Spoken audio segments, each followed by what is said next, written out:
Hey, all right, welcome to the Tuesday show. How does it sound? Yes, we are changing things up a little bit here. We have new microphones, as you can tell right now. Well, maybe not so much. I got a black sweater on. Oh, yeah, that's true. I've got one. I've got one sitting here. Yeah. Okay. So hopefully it sounds better for everybody. People in the chat, let us know if this sounds good or not. So. Yeah, and we even got like new decor here too. Ooh. I'm super happy about that. I mean, I'm sad that the glare is there, but you know, I think that this will sound a lot better now. It sounds a lot better in my headset. Okay, that's good. It sounds less like we're in an echoey room now. Sweet. So, all right, very, very good. So welcome to season 7 of UltraChenTV Tuesday show. Pretty wild. Pretty wild. Not really. You know, 7 years, dude. It's pretty crazy. Yeah. I was back in the good old 20s when this thing started. So some people are saying the mic is a little muffled, so what I can do is... Well, is it just us, or is it... It's sounding softer, people say. And it moves. Oh, there we go. There we go. Oh, okay. Yeah, you gotta watch out for that, I guess. All right. Okay, well, hopefully I'll keep working on that. So. Yeah, we're trying it out this time. Mm-hmm. Hopefully it goes well. So, tonight... we are going to have a year in review. 2017 is over, 2018 has begun, and we're going to have the UltraChen Awards to talk about what happened in the past year. 2017, yeah. That's right. And I don't know, it's weird. Like, it was a crazy year, but I still remember in 2016 there was a lot of like, 2017 is going to be like the big year. Things are going to change. And yeah. I don't feel like that. I don't feel like that happened. So I remember last year. As you know, we were doing research for making our picks tonight. We were looking over last year's picks, and mine. In fact, mine the last 2 years was one of them was that FGC is now esports. And I felt like that was like the big it happened. Right. And it still is happening, but there isn't like a big change about it. Right. It's like the same thing. Exactly. So kind of interesting. Okay. So what are the categories we got? We have Player of the Year. Mm-hmm. For each of these, we'll be making 3 picks, by the way. Three each. We haven't talked about our various picks. Yeah. So we'll see how that goes. Although I feel like Player of the Year might be very similar between us. Oh, well, all right. I feel like it. Maybe. Okay, we'll see then. We'll see then. Match of the Year, our favorite match. Fighting Game of the Year, not necessarily newly launched. Just right. Like which ones had a great showing this year, et cetera, et cetera. And not even necessarily our favorites, want to point out. Story of the Year, FGC Member of the Year, Newcomer of the Year. That can be a person, it can be a game, whatever, right? Right. Then we're going to have our Random Selects, which is just like something else. Yeah, something that we felt like we wanted to mention, make sure that we got in there. Yeah. We're going to have the Worst of 2017. We're going to make 3 picks for... whatever worst it was, whatever category doesn't, person, game, moment, event, concept, theory, whatever. Yeah, exactly. So, yeah. And then we're gonna have our personal FGC resolutions for this coming year. Mm-hmm. All right. So, do you want to just get started? You want to do this? Maybe. By the way, it's very cold outside. It's like it's about 58 as I was driving up here. So. I just my hands have cold feelings sometimes, and this night's one of them. So yeah, but it has been cold. Actually, it's kind of cold for us. It's been cold for It rained today, by the way. It's raining. Big news. Really hard too. Yes. Starting last night, actually. Well, this morning, which was last night for me. Weird. But yeah. Weird. We're mostly going to be talking about 2017 tonight. Yeah, I mean, there are some other interesting FGC stuff that we might talk about after the thing is done. So we'll see if we have. Just time not going to be the bulk of it, but we'll see if we have time for that. But as we always do for every year, recently we're starting the year off with the crazy recap. So let's do this.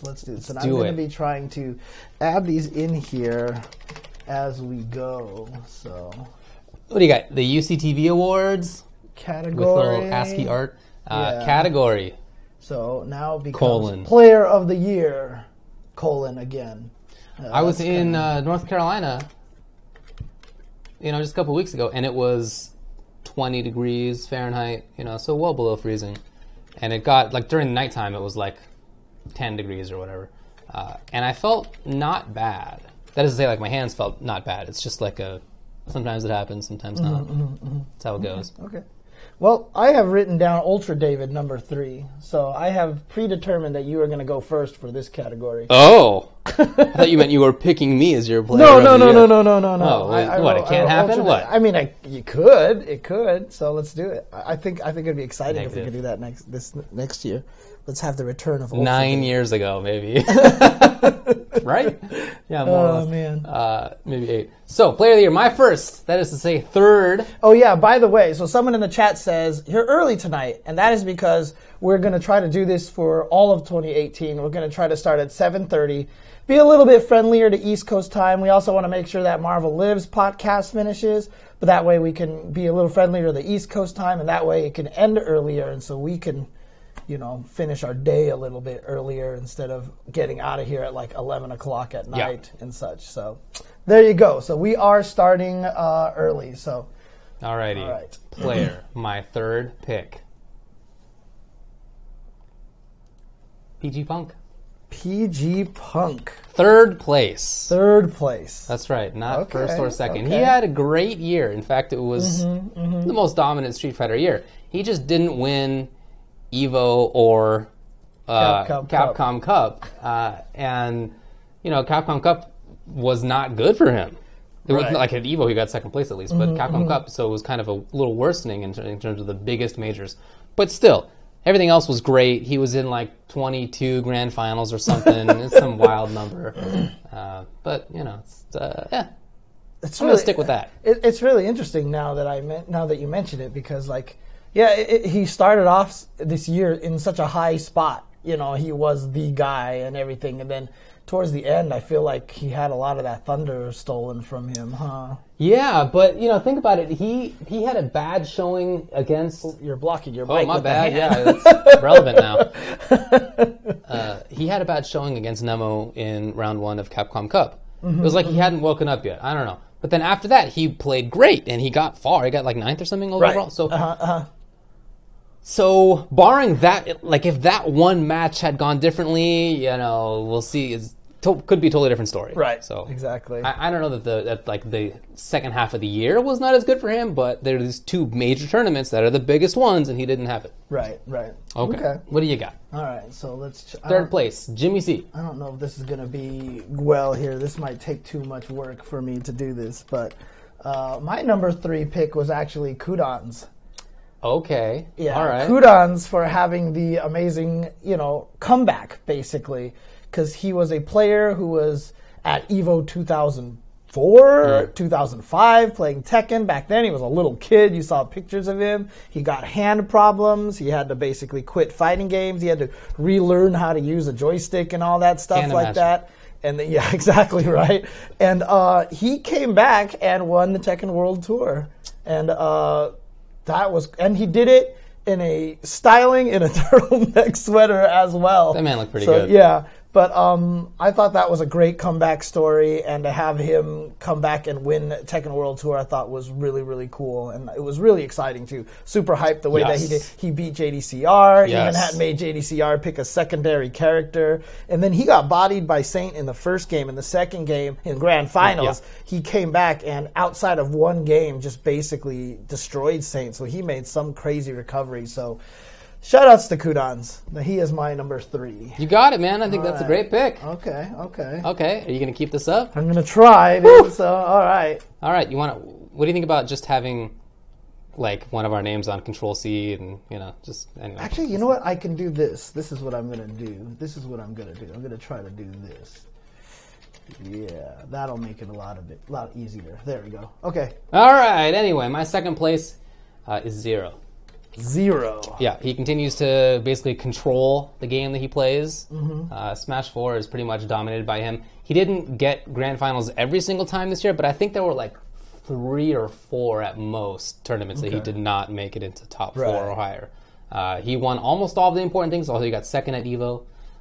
So I don't think it's a year where there's one guy who just had the most dominant year ever. Right. But still, he really controlled things. So good job to him. Well, never mind. I guess our lists are we very different? Yeah, very different. Okay. I was expecting not to have this happen this way. Okay. Well, my number 2 pick, I do know who it is, but I just want to make sure here. All right. Is actually going to be Mena RD. I'm going to put Mena RD in there because, one, obviously he won Capcom Cup. But he had been playing really great all year long. And people just weren't talking about him very much. They're like, oh, he won some online tournaments or whatever. Then SCR, he did really well. And then he took it at the very end. And I feel like, I'm sad. One of the reasons why I wanted to put him up here is because I'm also sad that a lot of people are trying to discredit his win as, oh, Birdie's broken or Street Fighter V was random and all this. Weird. It's so weird. It happens when it's like, it's the sad meme-ish kind of thing, but like when you're not Japanese and you win, people just discredit you, right? This happened with Luffy as well, you know what I mean? So, except I guess Knuckle Dude didn't fall into that last year, but somehow, Luffy happened at EVO, and I don't know. I'm sad that that's happening to Man RD, and I really want to give him the props that he deserves for winning. And then, of course, in 2018, he starts off by winning by beating Punk and Smug, in the tournament right away at KIT. So, there you go. I mean, that's why I tweeted out, oh, we got lucky again, for sure. Because he's obviously a really, really strong player, and so he's my number 2. There you go. Mena RD, interesting. Well, my number 1 is going to be Sonic Fox. Sonic Fox. Ooh, yes, it is. Okay. He, among those two guys, those guys that I mentioned, Punk, Zero, and now Fox, he's the only one that was doing good work in 2 games. And like I said, I don't think this is a year where anybody really dominated. Nobody jumps out to me as like, it's the year of Cien or Infiltration or whatever it was.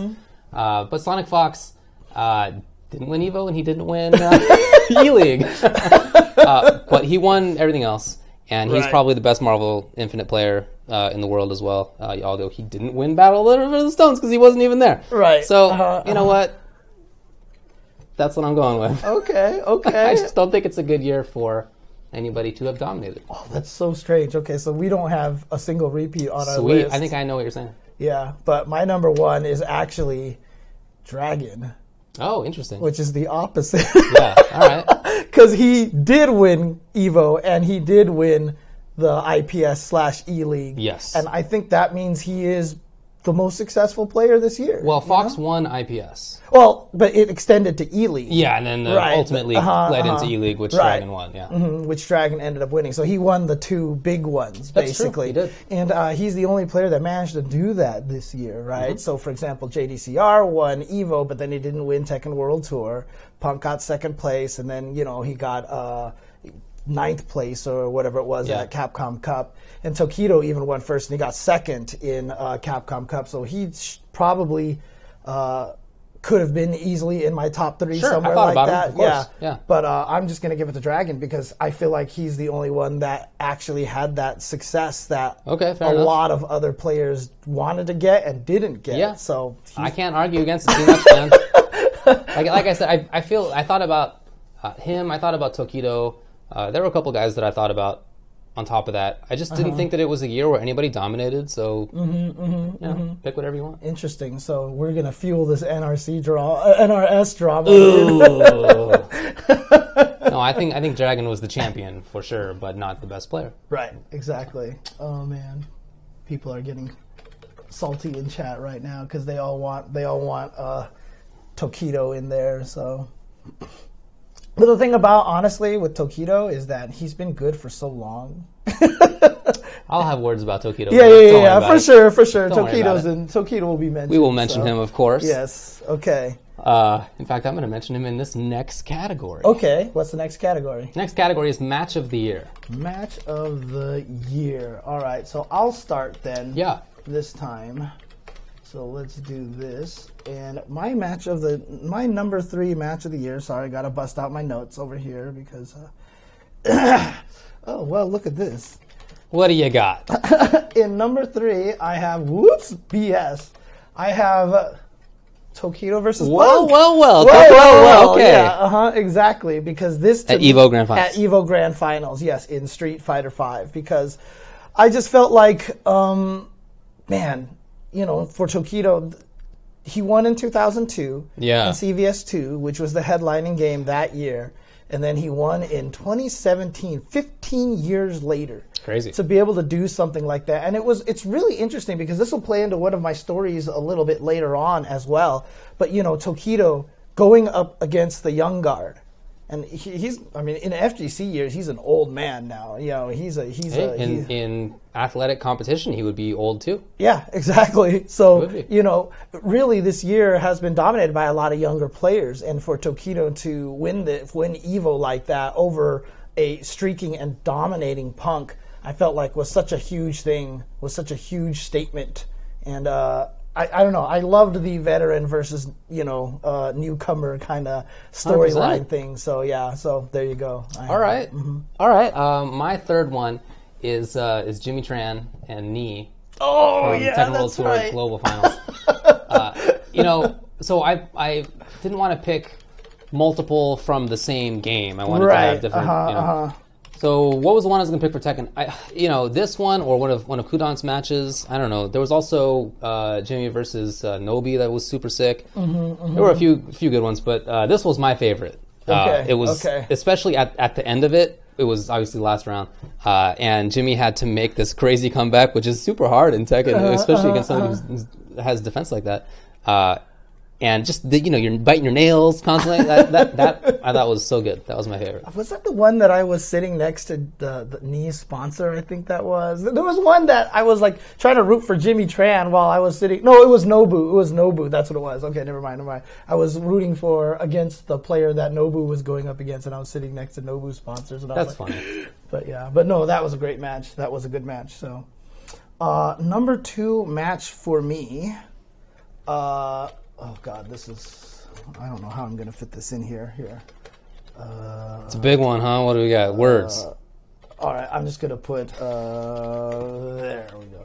I'm going to say Kagemaru Master Cup Top 8. Grand Finals. The reverse OCV with Josie. Okay.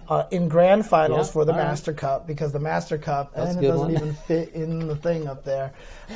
Look. He had the crazy reverse OCV, right? No, with Josie. This is a good choice. A character who's not necessarily known as a top tier, not a bad character. Tasty Steve on the mic was making a joke like, this character's garbage, But the character is pretty, is not terrible, but not great. Not considered one of the strongest, but, to be able to reverse OCV in that kind of environment in the grand finals of Master Cup of over 1,000. Keep in mind, we just saw Co-op Cup, and we're like, wow, there's 100 teams, and oh my God, look at all these players. Dude, Master Cup had almost 500 teams or something like that. It was something ridiculous like that. And, in that kind of environment, to get that reverse OCV, I think was probably one of the greatest accomplishments, and just got to be one of the biggest emotional rides ever. Oh yeah, basically. So, I'm sure. Yeah. Okay, well, my number 2 for match of the year is Forever King over Sonic Fox at E-League. This was the best that I had ever seen Forever King play. He's been playing since MK9, but super strong in Injustice 1, MKX here now in Injustice 2, and yet never, almost never won that big major. Right. Or beaten the best player at the time, but obviously always really good. So Sonic Fox came into that event, everybody thought he would make the finals for free, right? No. And it was because of Forever King. That was first round, right? That he put and then at the end as well, Sonic Fox made it through the loser. So extremely good match. Just so much control. I've never seen, maybe only a couple times have I ever seen Sonic Fox kind of shake like that. Like clearly worried. Right. Like in real life, not. I thought that was really impressive. Okay. Cool. My number 1, and as soon as this match happened, I was like, okay, this is my number 1 of the year, basically. And this one's going to be a weird one, and I know a lot of people are going to be mad about this, but my number 1 match is going to be F-Champ versus Richard Nguyen at SCR in MVCI. Interesting. What a choice. Because that match was ridiculous when it happened. Good, yeah. I'm going to put R-Win. There we go, because I can't fit. Because I remember when I saw that match, I was like, this is the that match, I felt like kind of, ironically, unfortunately, the momentum didn't stay, but it really helped welcome MVCI kind of into the whole fold and everything. And I just remember getting super, super hype about that match, and that was just craziness. And I don't know, the level of skill and level of play in that match I thought was really good. And of course, there was also that whole thing where F-Champ was going in there and everyone knew he had played the game already. He was way ahead. Yeah, he was way ahead of everybody. So to have Richard almost beat him, especially with that ridiculous comeback with the Soul Stone that one round. Yeah. I was jumping up and down and screaming, and I saw that, and I was like, "This is match of the year!" So I need to hold that. So fair enough. I need to stick with that choice. So I think that's a very interesting choice. Yeah. But deserving. My number one is Mena RD over Tokido. Okay. In that grand finals there at Capcom Cup, Tokido had beaten him in the winner's side pretty convincingly towards the end of it. And Mena RD figured it out. And it was a long set. He had to reset the bracket and then win. Right. And against Tokido, who we both have all the respect for in the world, that was super hard. And he made it he made it seem like, what does Akuma do in that matchup? Right? It looked really hard for Akuma. Right. And I just don't think it's really like that. No. I really don't think it's like that. But he had that much control, and he put himself at that exact range. And in the meantime, you can see Tokido adapting and changing, and it's not like he's just getting caught off guard. He was figuring things out. Remember when he did the air fireball to stay above the super? Right. He was adapting while it was going on. And that I think makes it all the more impressive to me that Mena won anyway. Right. Yeah. Okay. Well, there you go. There you go. All right. Well, that was... match of the year, right? And the next category we have is going to be, if I'm not mistaken, game of the year. Fighting game of the year. Fighting game of the year. Is this even gonna fit? I need to either pick a smaller font or something like that, or something. Fighting game of the year. There, that's what I'll do. Okay, and we'll start with you for number 3. Number 3. Let's say. Number 3 is Marvel.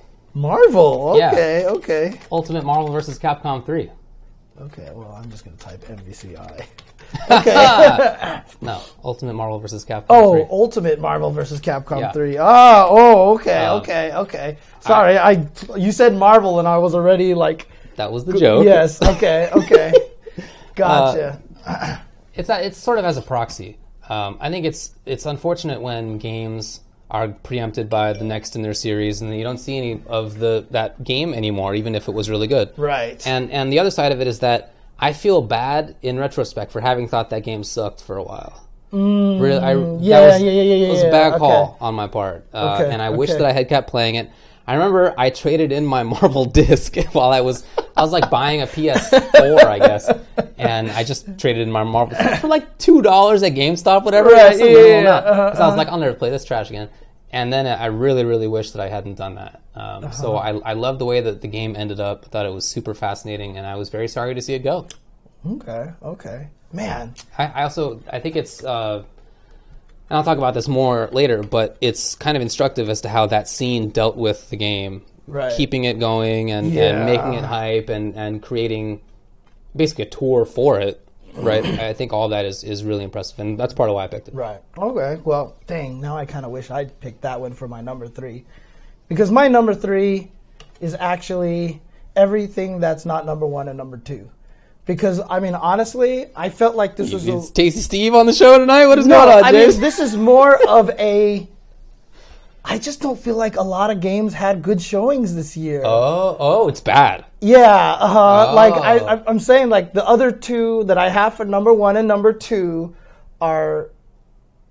They're the clear standouts. And I just don't feel like anything else stood out, which was weird to me because, like I said, I felt like 2017 was going to be this crazy year. And honestly, when I was trying to make this category, I really had a hard time picking a number 3. And I thought that was kind of indicative of something. So I was like, you know what? I'm not going to pick a number 3. Yeah. I'm not going to pick a number 3. I'm just going to leave it blank. No, yeah, I have fun with number 1, fun with number 2. Yeah, I don't even know what number 3 is. Dude, I mean, I'm pretty sure we know what number 2 and 1 are going to be for both of us. So, but sure. Well, theoretically, maybe. Yeah, I mean, maybe. I'm holding in number 2 right now. Oh, God. No, I'm not just awarding it for the community. I also really liked how Marvel 3 ended up. Oh, yeah, yeah. No, absolutely, absolutely. Yes, yeah. Agreed. So. Yeah, I'm sure everybody has the same top 1 and 2. At least we do. And yeah, I mean, someone actually says there's no love for Guilty Gear Exit Rev, right? But I mean, that was definitely in our top 3 last year. Yeah, I love that game. But I mean, even talking to the community, a lot of the people aren't even particularly stoked about how Rev 2 ended up compared to Rev 1 and all the stuff like that. You know, there's been a little bit of kind of like, you know, it's been a little bumpy this year. So, so hopefully next year Guilty Gear will come back strong. So. Yeah. I'm with you, dude. Okay. So what's your number 2 then? My number 2 is Tekken 7. Okay. Yeah. Fantastic game. I'm very happy that it has finally sort of come back into the fore as one of the main games. I'll talk about that later too. Excellent game, obviously, and has produced a ton of amazing matches. Just as a viewer, I play it only very casually, right? You've played it much more than I have. I know the basics of it, but just enough to like watch. And that has been really awesome this year. Yeah. So from that perspective, I really enjoyed it. Yeah. Okay. Well, also my Jack is dressed up as a. He's like, dude, I don't know how to describe. He's like a pink fairy maybe. Someone actually said that they need to, just as for fun, give Abigail a Jack alternate. That would be so cool. Right? Like, it kind of makes sense. When my friend said that, I was like, yo, I love it. Holy crap, I didn't even think about that. But yeah, if they just, for like, hey, Namco, can we give Abigail a Jack alt? I think that would be the sickest thing. That would be awesome. That would be the sickest thing. So, my number 2... is actually, I think we have this a little bit swapped here, but I have Injustice 2 as number 2. Again, great year that it went through. Just came out, the IPS, E-League, a lot of good success there, a lot of good hype for that game. Look, I know a lot of people, it's tough because a lot of people watch it and they're like, oh, the zoning is boring or whatever like that. And and I've always challenged people too, is like, if you think the zoning is boring and that good, go try it. Like the hardest part is when you watch Injustice, a lot of times you'll be watching someone like Sonic Fox playing Deadshot. Yeah. And he's gonna make the zoning look really easy, brain dead, and simple. Right. But you play it yourself, and you're like, I'm going to try to zone this guy out with these cool Deadshot moves, and then people are meter burning and jumping, and you're like, wait a minute, why is this not super easy like Sonic Fox makes this look? It's not as easy as people think it is. It won Game of the Year for a whole bunch of, like the Video Game Awards and everything, because it's also the most complete package as a video game, just as a fighting game, right? Like I said, my best friend has put 100 hours into the game and has never played a match online. Interesting. Yeah. Right? There's something for everybody in this game, and that's amazing to me. And again, even from the competitive side of things, I think it had a great year, great storylines, the Dragon versus Sonic Fox stuff, Sonic Fox dominating and not winning the E-League and EVO, all those things like that. So Injustice number 2 for me. So I think that's a great choice. It's my number 1. Yep, of course. Injustice 2. Part of it is that it's my favorite game to play this year. It's a game I certainly played the most. But the other part is that it is that very complete package, right? I think that's really about it. Even me, my thoughts on audio visuals and fighting games. It's not the most important thing to me. Right. But with that game, I've actually spent time playing one-player mode and like the multiverse and stuff to get cool outfits for my dudes. Right, because you post up all your names and everything. Yeah, and I get to make names for my loadouts. It's hilarious. Oh man! So I love that side of it. It sort of scratches the itch of the sort of MMO RPG, that I gave up earlier this year. Right. So I get to like make how my guy looks, and it's there was a storyline too. I mean, there's like a lot of other stuff that's not just a fighting game. Right. That's why I gave it number 1 as opposed to Tekken, which, like I said, I think Injustice is my favorite game of the year, but I think Tekken probably had the most explosive growth and Right. the sort of biggest resurgence of the year. Right. That's why I have it as number one. Yeah, I mean, pretty much just said it right there. Not only that, too, but this is the game that I became the most familiar with this year. I spent a lot of time playing it, learning it, trying to really understand Tekken, and it's the first time that I feel like I get the game, you know, to the point where I can watch it and recognize when people do crazy things, you know. Before I just watched Tekken, I was like, how do you block high low? Like, why is this happening? You know, kind of thing. And just this year, the events were all so great, crazy. Bandai Namco has been doing a great job supporting the game as well. The Master Cup, the Tekken World Tour was really, really well done. The game has just taken a whole nother level in terms of presentation. And that's probably one of the reasons why I have it over Injustice as well. Because obviously, you know, I have issues with Injustice, you know, background music, animation, whatever like that. I feel like Tekken, like, holy crap, that game is just beautiful. The slow motion thing is ridiculous. And, you know, it's kind of interesting because, like, it's a new game, but it's not. It's been out been out for like years. So it's kind of, you know, we have to keep that in mind that it's had the time to be polished and everything like that. But, you know, it was crazy. And, you know, speaking of Injustice as well, because both of the games with crazy guest characters that are showing up in the game, like the Turtles are going to show up next year for Injustice, which was crazy. But like, this year. Having you're right, this year.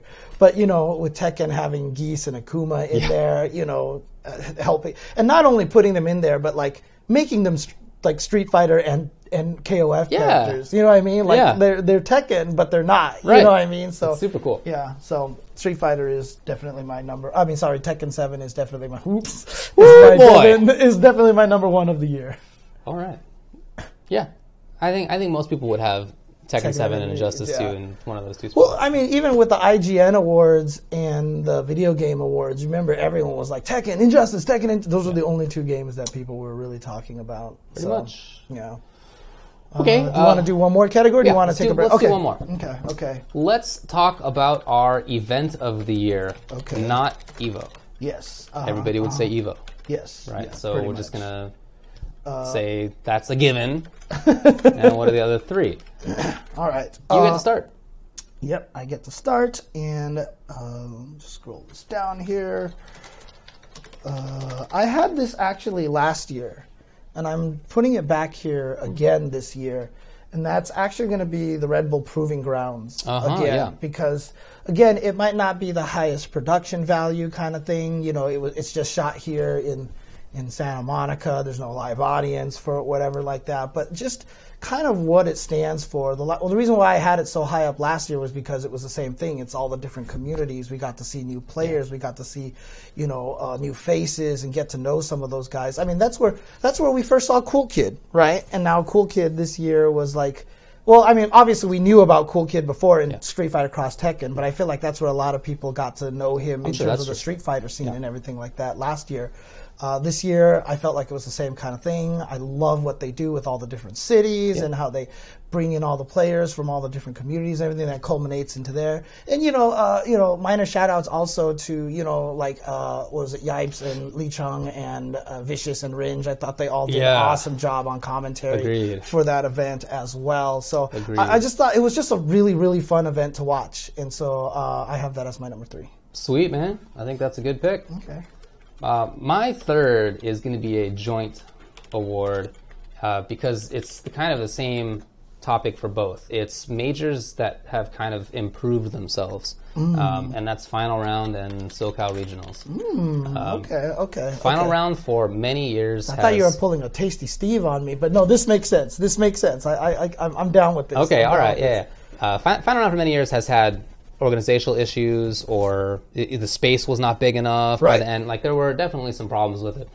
And this year, I thought a lot of that got ironed out really well. Way bigger spot, way better organization. The sort of streaming went well. Like, I felt like it was a big step up. They had a stage. I don't care so much about the staginess, but just it's like emblematic of them trying to make it bigger and better. Step it up, basically. And same thing for SoCal Regionals. There were a couple years where SCR was kind of in a weird room, or it was like in like a weird spot, or they had some organizational issues themselves. And This year, I thought it went way, way better. I thought it was much better. It was much better organized, much better located. It went better, right? They catered to communities much better, I thought. So both of those shout outs to them for stepping up. Okay, cool. Very, very important majors in their areas and historically too. So good to see. So for number 2 for me, which is really funny because number 3 and number 2 are events that I wasn't even at. Woo! Okay, I should say I limited these to ones I went to. Oh, you did limit. There was we didn't require that. But yeah. Okay. Well, you know what? I put number 2 as Combo Breaker. Yeah, because we didn't get to go. It made me super, super sad. And I didn't have it last year. Everybody else had it number 1 last year, right? But I was the only one that just didn't even have it on the list because I was kind of doing there was a lot of personal things for a lot of the other events that meant a lot to me. Yeah. But it's just at this point in time, it's undeniable that Combo Breaker is the event that's not Evo to go to at this point in time. And I mean, Rick and Jabali are friends, so I'm sure no one's going to get mad at me for saying this. But I mean, it's surpassed CEO, I feel like, in terms of the event to go to. Before, I used to tell people, oh, I can't make it to EVO or whatever like that. What's the one event I should go to? I was like, CEO. But it might change this year because CEO is moving to Daytona this year, right? So it's going to be DEO or whatever. No, CED. Are they really changing the name? I don't know. I don't think so. No, they're not changing the name. That would be a mistake, actually. But Combo Breaker is just, I mean, the way they support all the different communities, they have the Vampire Savior, Super Turbo, Skullgirls, Killer Instinct, and everything like that. And the 24, they revolutionized the 24-hour venue. I mean, I know NCR had it first, but it was really small or whatever like that. But Combo Breaker really kind of made it a major feature. Now everyone's trying to do the 24-hour venue and everything like that. So Combo Breaker is the event to look at these days. I mean, it is the big. It also got to be a premier event for Capcom Cup last year where it wasn't before. I mean, that's how much it obviously has improved and how much of a splash that it's making. So Combo Breaker is my number 2. Yeah, man. I think that sounds great. My number 2 is Red Bull Battlegrounds. Okay. Which I love. You talked about Red Bull already, but I love Red Bull's focus on the grassroots side of things. Yes. Doesn't feel like it's some, big... You're not in some absurd stadium. You don't have to wear a tie and stuff. It's not like that kind of esports. It's much more scene focused, and you can see in how they organize. Literally, just the arrangement of it. As commentators, we're on a couch. Behind us is everybody. Right? It's not like here we are, and there's just a panel behind us. Right? It's not. It wasn't like that. They brought out Third Strike and Super Turbo players for it. They had a bunch of cabinets for those games. They had a bunch of free play stuff. They had an art show. They had the VR beat up a car. They did, yeah. On top of an open tournament. Yeah. So I just. I thought everything about it was really, really well done. Even the venue was super cool. They reproduced the London stage of Street Fighter V. They even built their own phone booth and they put the clock thing up there. Yeah, they did a really great job. I think Red Bull is super important. Okay. Yeah. Agreed. I mean, we both have Red Bull in our lists, right? So, and number 1 for me is going to be Capcom Cup. Oh, all right. I have Capcom Cup there because. I really did enjoy that event. I think that they did a really cool job with the Last Chance qualifier. I felt like changed a lot of that. Obviously, Capcom Cup, this is excluding Battle for the Stones, which I kind of consider a secondary thing there because that thing did not get treated well. Yeah, that thing did not get treated well there at all, right? I think that's canon. But, yeah, it's a proton cannon. Anyways. But, yeah, you had more. Yeah, I did. Right. But any case, I did think Capcom Cup went well. And to be honest with you, I just, because even on finals day, they actually got people hype with reveals. That's true. That was really good. Right? That's true. Last year it was here's MVCI, and everyone was like, oh, crazy. But this year was everybody was just going nuts. And they changed a lot of what they were doing before with the whole silly silhouettes and everything like that. They gave us that full intro, the full opening sequence, and again, I just thought the matches were all really good. Nemo making it out of losers qualifiers with infiltration, knocking at the door. The Hochi. I almost put the Hochi Focus match as one of my matches of the year because if Hochi Focus had defeated Nemo, that could have changed the entire scope of that entire tournament, right? So because remember, Infiltration, he won the first set against Nemo, right? And then didn't he win in the losers qualifier? Okay, but in any case, the last chance qualifiers I thought was really cool because the previous year they didn't have that. And so this year it felt like a bigger event. It was really cool that way. So I'm going to put Capcom Cup as number 1. So you got it. Well, my number 1 is CEO. Again, I'm limiting to these two, the ones that I went to. Okay. I went to CEO, right? Yeah, we went to CEO. So I'm not going to put Combo Breaker, but I'm sure it was fantastic. I was walking around Arc de Triomphe at the same time. Remember, we went to Paris and I had a great time. But literally, as I was walking down the Champs-Élysées with the Arc de Triomphe behind me, literally, I was thinking to myself, I shouldn't be here. I made the wrong choice. It's like a wild idea, you know? Right. Yeah, sure, free flight to Paris. All right, cool. But no, I kind of wish I made the other choice. So anyway, CEO is my number 1. I thought that it was, of all the ones that I went to, just the best. You know, it always has awesome stuff. I'd say previous year, there maybe were a couple issues, but this year was awesome. It's very similar to that SCR final round kind of improvement kind of thing. It was already great, but there was that year where it kind of was a little bit screwy. Too many people. It was hot. But this year was awesome. Yeah. As per usual. Okay. Cool. There you go. So that's the event of the year. So to recap, just the first 4 categories. I'm just going to recap here. My players of the year were Dragon, Mena, RD, Kudans. My match of the year was F-Champ versus Richard Wynn in SCR MVCI. And then Kagemaru reverse OCV with Josie in Tekken 7 and Master Cup 8. And 3 was Tokido versus Punk Evo Street Fighter 5. Right. And then my fighting game of the year was number 1 was Tekken 7, number 2 was Injustice 2, and number 3 was do a fight noise for me.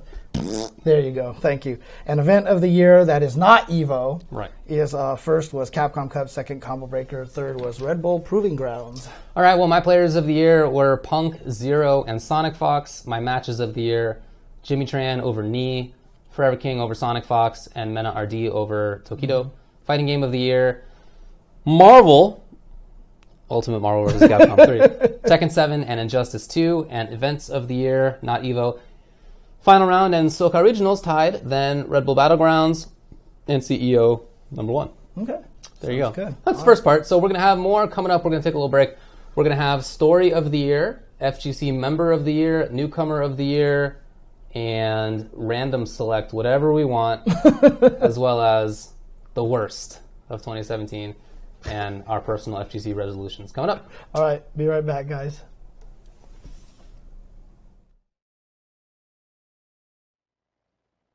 Not so good. All right. Hey, welcome back to Tuesday's show. Sorry. Yeah. Don't worry about it. We have the UltraChen Awards still happening. What do we got next? What's the next one? Before we start, I just want to ask everybody, if they've just tuned in, we've changed our microphones this year. We've got lapel mics here. Did that sound bad? No, it wasn't terrible. And so we're trying this instead because I know in the previous years we've gone with, an area microphone. And it's always sounded a little echoey in here. So this is an experiment. We're trying this out. So people let us know what you guys actually feel like, if this sounds better or worse. I know I can tell from my headsets that, like, for example, if I'm talking here or if I'm talking here, I get louder because it's obviously over here. Same for you when you turn your head. So there's some kind of interesting volume stuff. But, just in case, I'm just wondering if people have any feedback on that. Feel free to let us know at UltraChenTV, and might as well include at jchensor and at UltraDavid in there as well. So sounds good. There you go. Okay. Well, up next, we're going to be talking about our story of the year for 2017. Story of the year. And so you're actually going to start. Oh, this really? One. Yes. Yeah. So story of the year. The Dominicans. Dominicans. Good work. What a good story. The Dominicans. Oh, yeah? Are you jealous now, huh? Yeah, I'm hella jealous. Mission accomplished. Oh, man. I am very happy for them. Yeah. It's not like new news. No. Can I change my...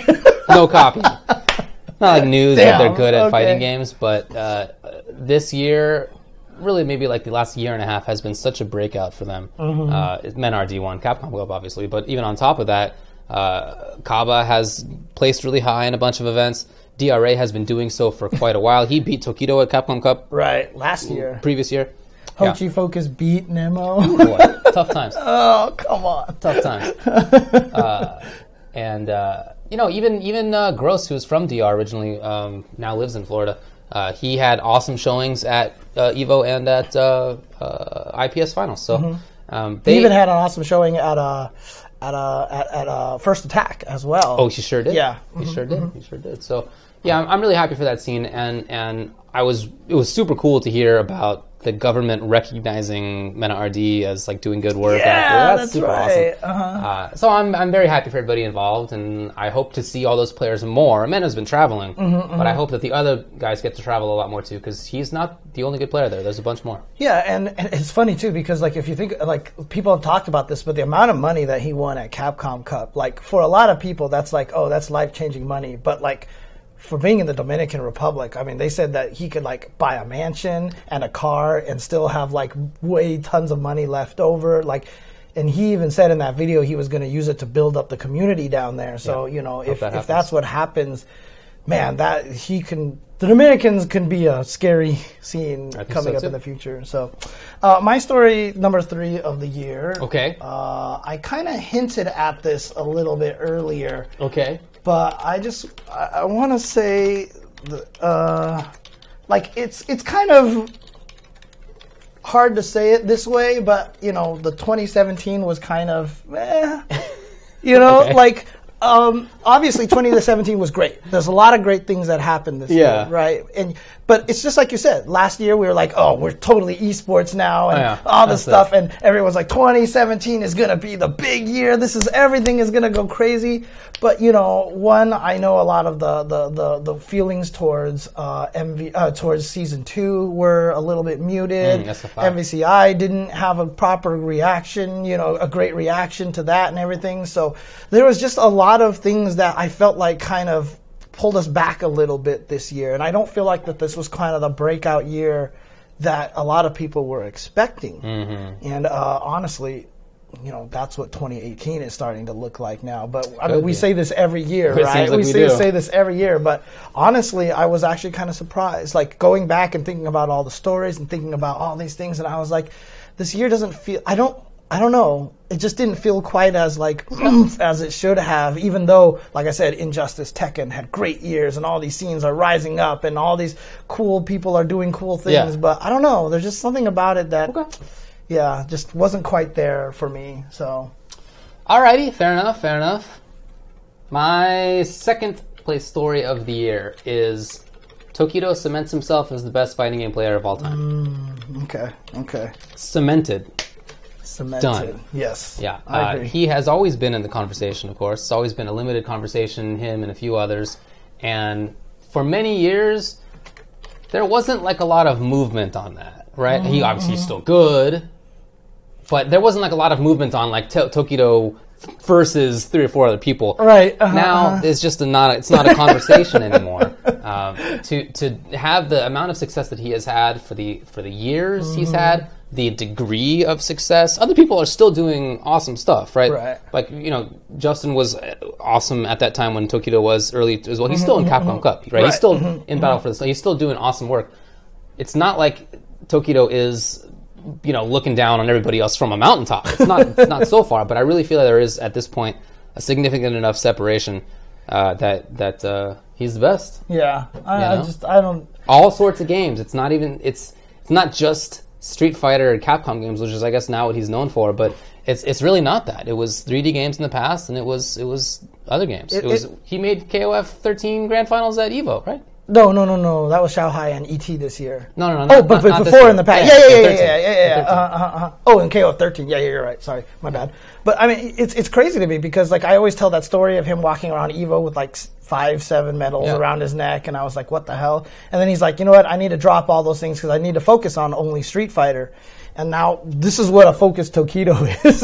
You know, he's getting first and second at Evo and Capcom Cup. So obviously, he's pretty much the best of the GOAT. I just typed in Tokido GOAT. The GOAT. The greatest of all time. Wow, there was a hockey.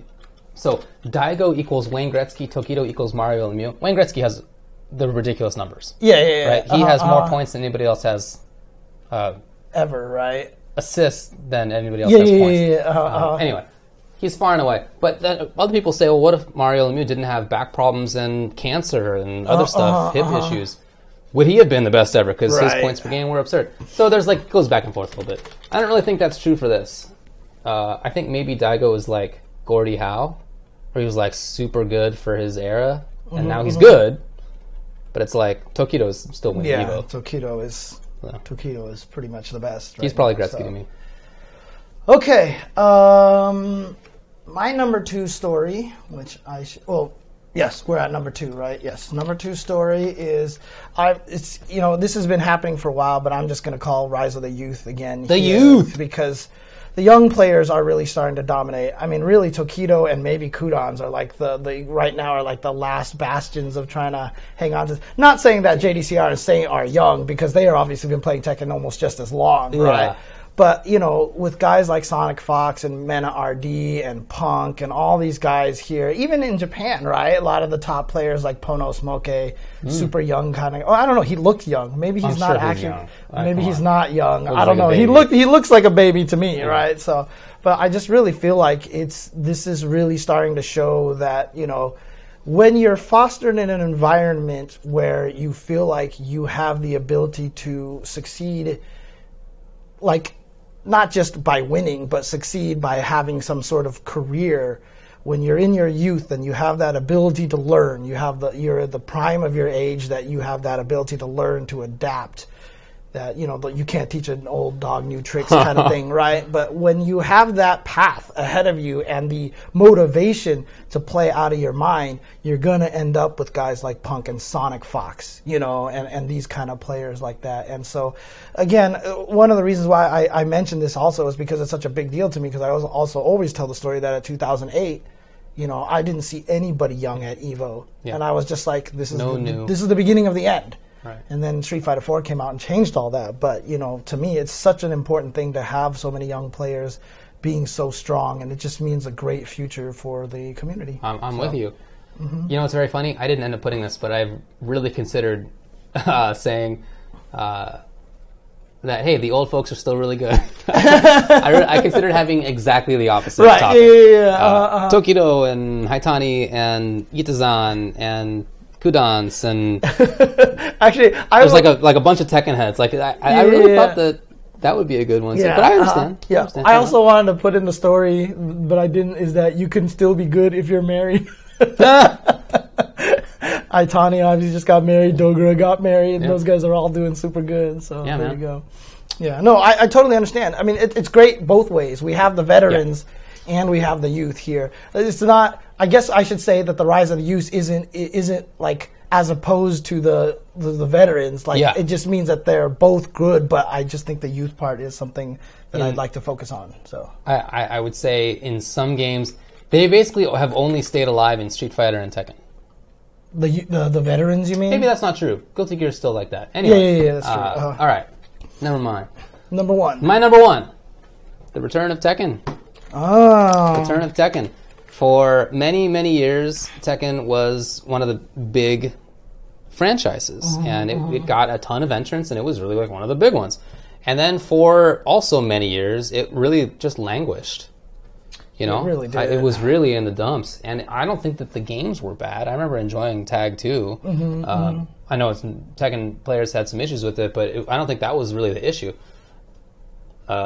I'm not entirely sure, to be honest, why it is that Tekken 7 has had this resurgence. I'm sure part of it is the sick, round-ending slowdown mechanic. That's cool. Well, by the way, it can't just be that. I just want to mention, so Majin Obama even mentioned in Blaze Blue that the veterans survived but were executed this year at EVO by young kids. Okay, yeah, so that's even right. in Blaze Blue, so there you go. But anyway, sorry, didn't mean to interrupt. Continue. Yeah, no, it's all good.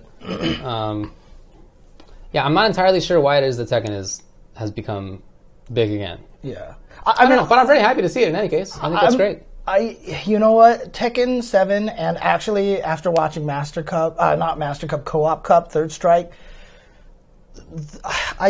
presentation is huge, of course. Presentation but is probably one of the most important factors. And I'm with you. I just don't think that it's. I already thought Tekken was pretty. You know, I already thought it had great soundtracks. Like, it has had those things. It didn't have the round-ending slowdown, but other than that, it's like basically the same. Yeah, Tekken Tag 2, I remember, was the start of it. It looked flashier. And then I just think Tekken 7 just really kind of... It did. Because I even hated the round-ending replay from 3 different angles thing that they used to have. Yeah. The pow, pow, pow. Yeah, who cares? But but now it's just like everything about Tekken 7 is just like massively hype. So I just don't know why it's so different. But in any case, I'm happy to see that it's getting much better reception. I feel like that it feels right again to have Tekken in that high position. Right. Okay. So my number 1 story of the year... I'm going to call it the Dragon Ball FighterZ Curveball. Oh, boy. I feel like this was the most... This thing changed how everybody was thinking about fighting games at the time. Okay. Because when it was announced at E3, there was no leaks about it. That's Nobody knew it was coming out. Crazy. MVCI was just at the previous... I think Sony presentation, they're like, here's the story mode demo, and everyone played it and was like, what the hell, what is this? What happened to Chun's face? Yeah. And then all of a sudden they're like, hey, Dragon Ball, and then just the internet exploded. And the fighting game community I just don't feel like it's been the same. Like, it affected so much. It affected, and everyone is so hyped for this, and the amount of excitement generated for this game, and everyone's talking about how this could be basically the biggest thing in 2018. Yeah. Like, crazy, and it just, it really kind of put every franchise on notice. I think that's you know for sure. what I mean? Yeah. And it really does have that potential to be that game. Because it also has the fan base of Dragon Ball built in with it, and so just the crazy hype that's been going along with it. I mean, I really feel like if Dragon Ball FighterZ didn't exist, that MVCI might not even be as hated, because boy, does that game make MVCI... It puts MVCI to shame, like, graphically. Like, it's not even a contest. Yeah, and it's just, when you saw those 2 games announced at the same event like that, so the MVCI at E3 was the first time we got to see that much of it, and you just looked at it and you're like, what happened? And then Dragon Ball FighterZ came out, and it Fighters, and you're just like, oh my god, this is the most beautiful. And it's so funny too, because like I was just showing Guilty Gear Xrd to my friend, my friend who I used to play Guilty Gear with all the time.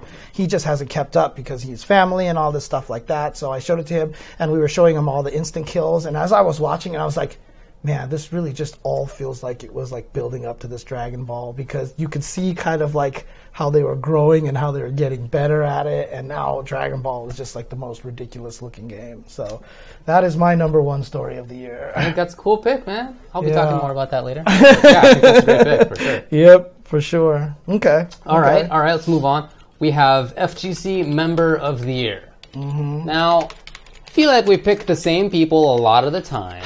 Yeah, And you were just saying that you'd like to strike some people out because you would always pick them otherwise. I put Tenno Productions as number 1 last year. I know a couple, I think like Tasty Steve did as well, and I have them up here. I had them at like number 2, I think, this year. And well, so Tenno Productions are the people who stream a lot of things.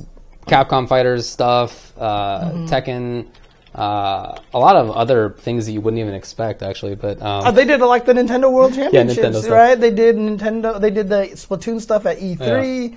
It's the Chris Seglia, Hanzo Gonzo, like all those guys. I mean, it's just they do the most ridiculous work, and I feel like that without them, there is no fighting game community right now. Like, honestly, they do EVO, they do Capcom Cup, they do everything. Basically. They are big players, no doubt. So you want to just strike them out because of that? I had them literally before we started the show, and I erased them. Because I couldn't do it. Well, you're going first here. All right, so you had them on here last year, but I always want to see if I can get some good commentators out here, and so I put number 3 as Katana Prime. All right. Because there was just one point in time I was watching him broadcast one of the Injustice top 8s. And I just, the cadence that he has, the language that he has.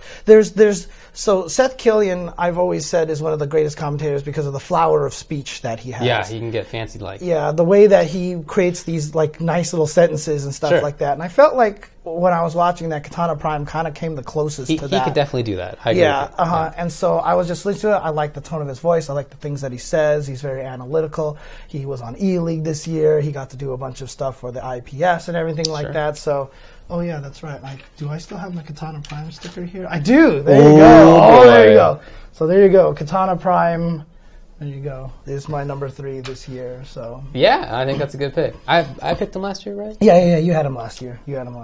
So 3rd place, Markman. Good old Markman. I feel like this is also somebody who we should just like strike off. Obviously. Right. Obviously. I thought about putting Rick on there. Yeah. Like obviously. Right. You know? Exactly. It's like struggle to not include those guys. So I caved for Markman. He does everything, right? He's doing dev stuff. He does Evo stuff. He's marketing. Tekken World Tour. He commentates still. Yeah. I just feel like he's doing a lot of things all at the same time in a way that few other people are, and he's doing all of them super, super well. He must be extremely busy. It doesn't sound easy to me at all, but he's doing it. And some things were awesome in big part because of him, or they happened in the first place because of him. Yeah. Right. So, yeah, I think he's extremely important. I mean, we've talked about. You said about the return of Tekken. I mean, that's almost like you got to feel like that's like 50% Markman. I mean, really, he has a big hand to play. Right. Role to play. Exactly. Big hand / big role to play. Right. There you go. Okay. All right. Who do you got for number 2? Number 2, I'm just gonna call them new media people, basically. New media. Because I just feel like we're getting a lot of like people out there who are really trying hard to write about the FGC, to spread the FGC. We've even got good articles on like non-FGC sites talking about fighting game stuff. Right. In fact, someone just on Twitter like put out some information on like why everyone should be in the FGC and all this stuff like that. But I know a lot of people are frustrated with Kotaku and everything like that. I know they give guys like Ian a hard time and everything, but I talk to Ian a lot, and I think what he's doing for Kotaku is actually really important. And a lot of people don't understand the kind of role that he has to play in that situation, because he really has to try to cater FGC stories to an audience that doesn't care about the FGC. Yeah. Right. He also doesn't write the headlines, by the way. And he doesn't write the headlines. Exactly. That's how media works. Yeah. So, but it's not even just him. But we've got a lot of new writers. Red Bull has been getting Ginny now to do a lot of writing over there as well. There's a lot of people here who really want to promote the scene a lot more. And I want to give a shout out to this because it's tough. This is also this year that Yahoo Esports closed down.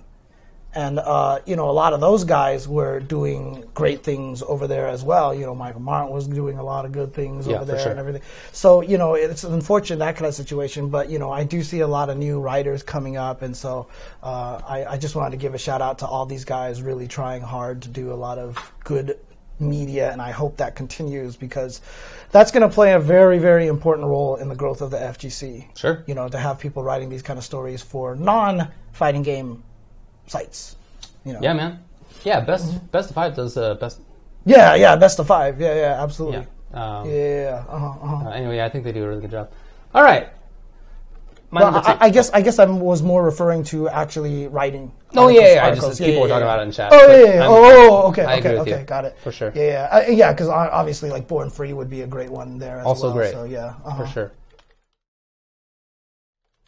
Okay, my number 2 is the Red Bull crew.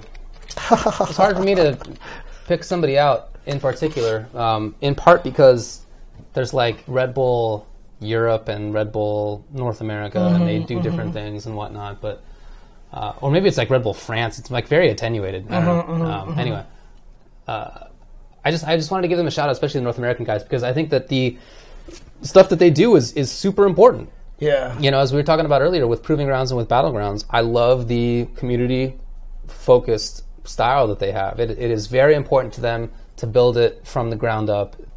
Less important to them to build it from the top down. Right? They would rather not do that. They sponsor some players, of course.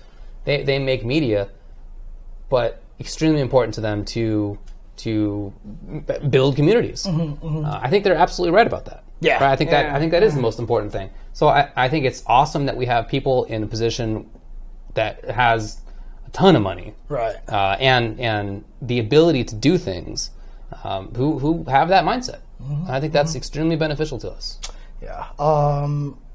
I was actually going to put the Red Bull crew down, and I did not.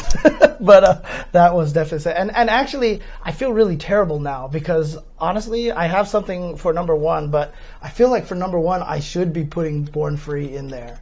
I think he slipped my mind, and I didn't have him as number one here, unfortunately. But my number one is an interesting FGC Member of the Year.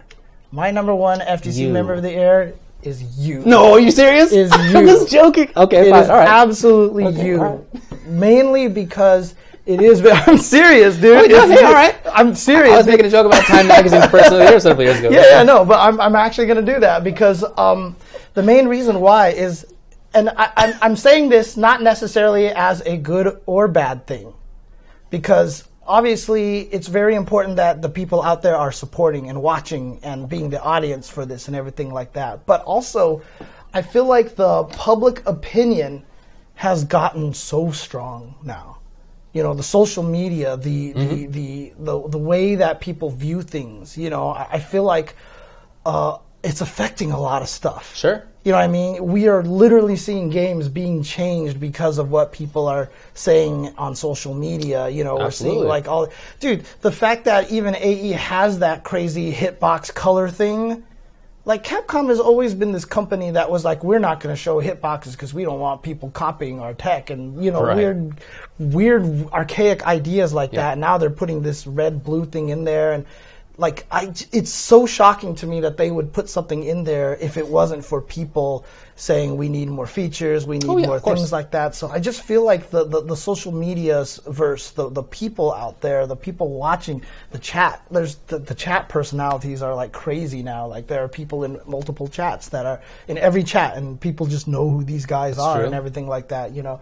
So I just feel like right now the people out there are kind of the most important people in the fighting game community. So Time Magazine, you is absolutely... I thought you read it on my screen when you said that. So okay. I think that's true to say that was supposed to be number one. I still have number two written here. So I think it's true to say that the larger community is the most important thing.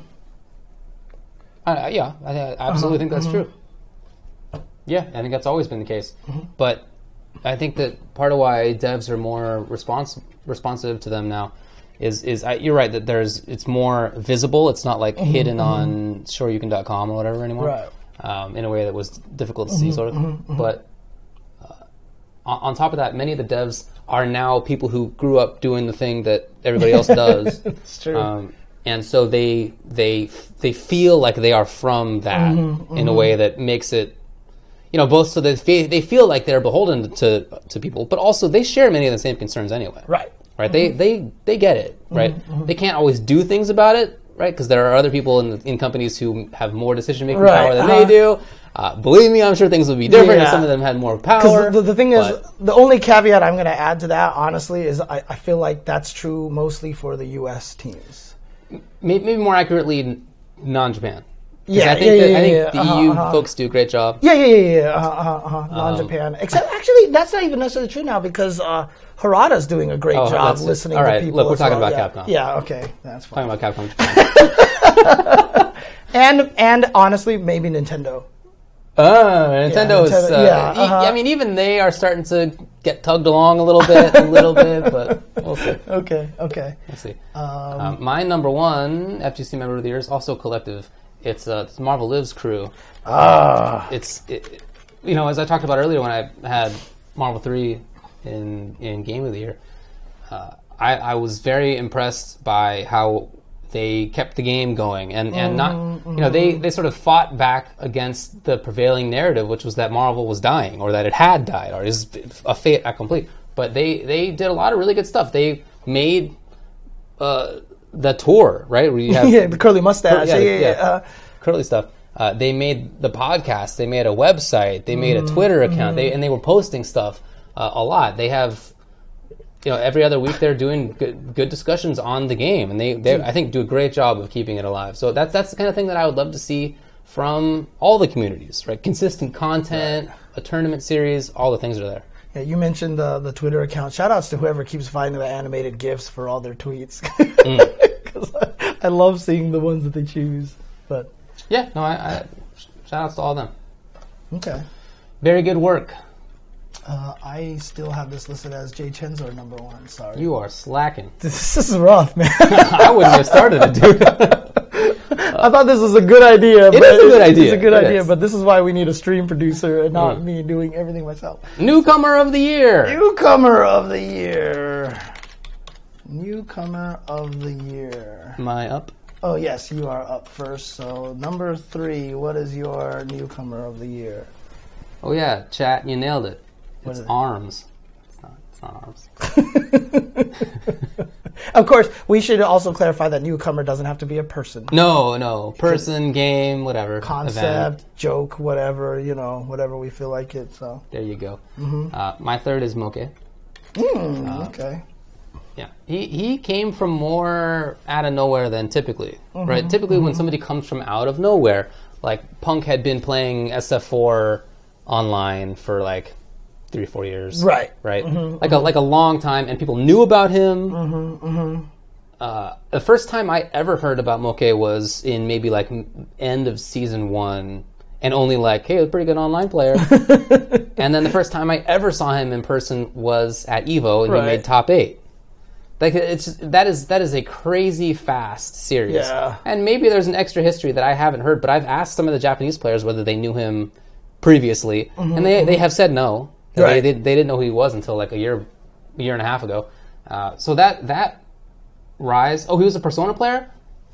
Maybe I asked the wrong guys. I asked Street Fighter players. Oh, interesting. Okay, interesting. Okay. That actually is very good to know. Yeah, that is good to know. Now here I am calling Nemo Newcomer of the Year for 2013. He qualified for Togeki and Persona the last year of SBO. Hey, shout outs to that. All right, I had no idea. Shout outs to Majin Obama, of course. Yeah, in the chat I even tried to do due diligence on this. At Capcom Cup, I asked a few of the players there whether they had heard of Moke before, like a year before, and they all said no. Okay. My bad. Okay. My newcomer of the year for number 3 is Dragon Ball fans. Because, now that Dragon Ball Fighters is announced, they have a new fighting game to play. For once, they actually have a fighting game to play. Because they didn't really have any fighting games before. So, they have fighting games. They exist. No, it's funny because there's actually a lot of the Dragon Ball fans of the original games out there that are complaining about fighters right now. They're saying there's not enough characters and the game looks ugly and all these things like that. About Dragon Ball? Yeah, There's what? Yeah, some people have actually said that the game looks bad because it's so choppy or whatever like that and stuff. So, I feel like I can empathize reasonably well with people, but man, all right, that's out of the blue for me. Yeah, well, look, some people in the chat are saying like they don't want this game. They're outraged. It's crazy like that. So they don't want it?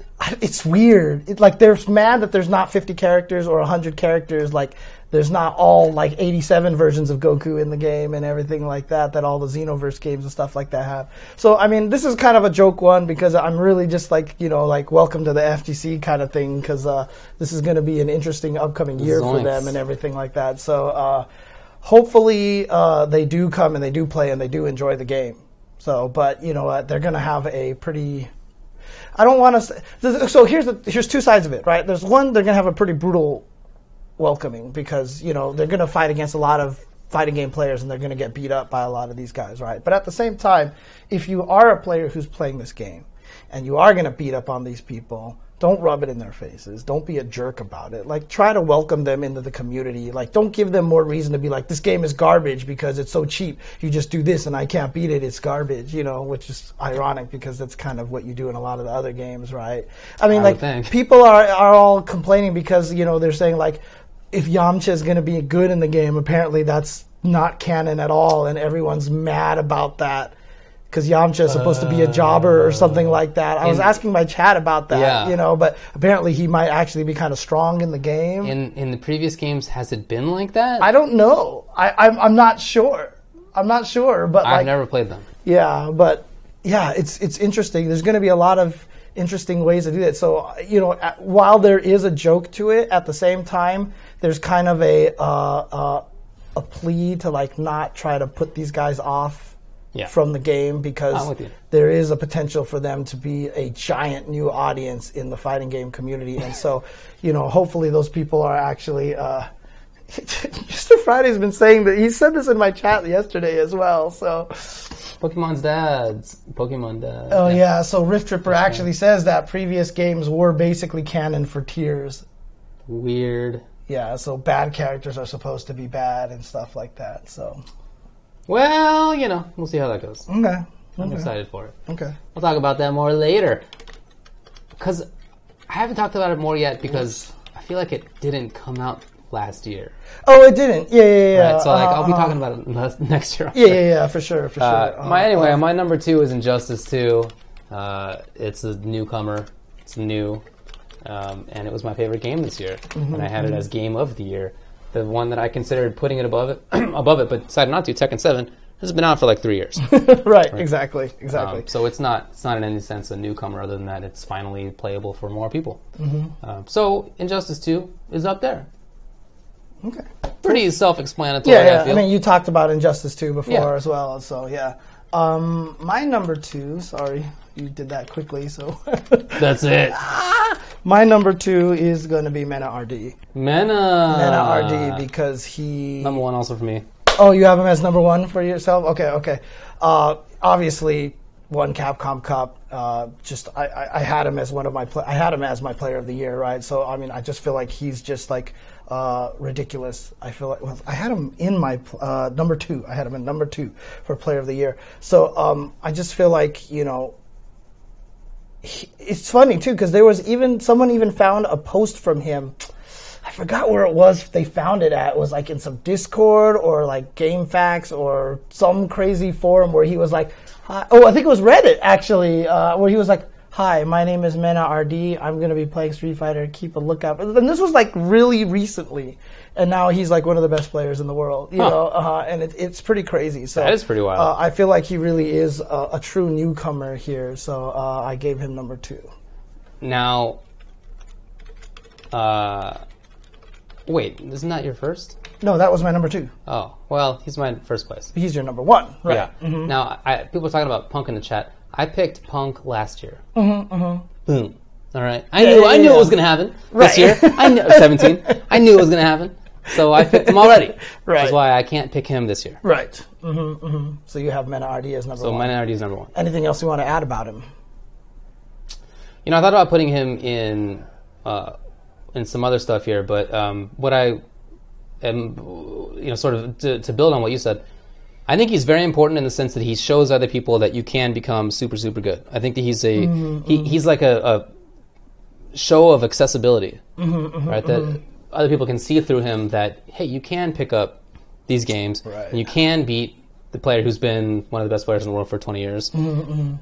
Almost nobody's going to do that. Almost nobody. But it's possible, and not only is that a lesson for everybody, right, anywhere in the world, but it's, I think, super good for somebody like Mena, who comes from a very disadvantaged background. I was talking with him at the end of Capcom Cup after he had won, and he was sitting in a little seat, right, in a little armchair there, with his head in his hands, and just like trying to process the fact that now he has millions of dollars, well, it's equivalent for him anyway, and that he can buy a mansion and, you know, whatever. Right. He was telling me, you know, he was working at like a game store, and he had a 3-hour round trip to just go to work.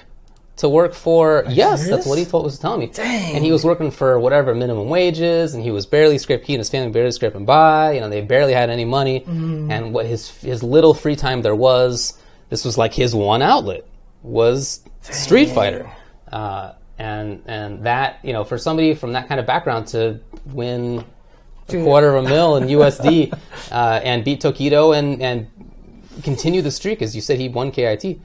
That is a big lesson, I think, for everybody. Yeah, and also very important. It goes back to your story of the year, which is the Dominicans, right? Yeah. So a lot of times people say, "Oh, my scene isn't strong enough," or whatever like that. But honestly, you'd be surprised at how far you could get with 2 or 3 or 4 really strong players, as long as the crew of you are really focused on being stronger. The Dominicans, the great one, obviously they've got more than 4 people. They've got a pretty small crew over there, but there's been like 4 or 5 main guys who are really strong and they keep pushing each other.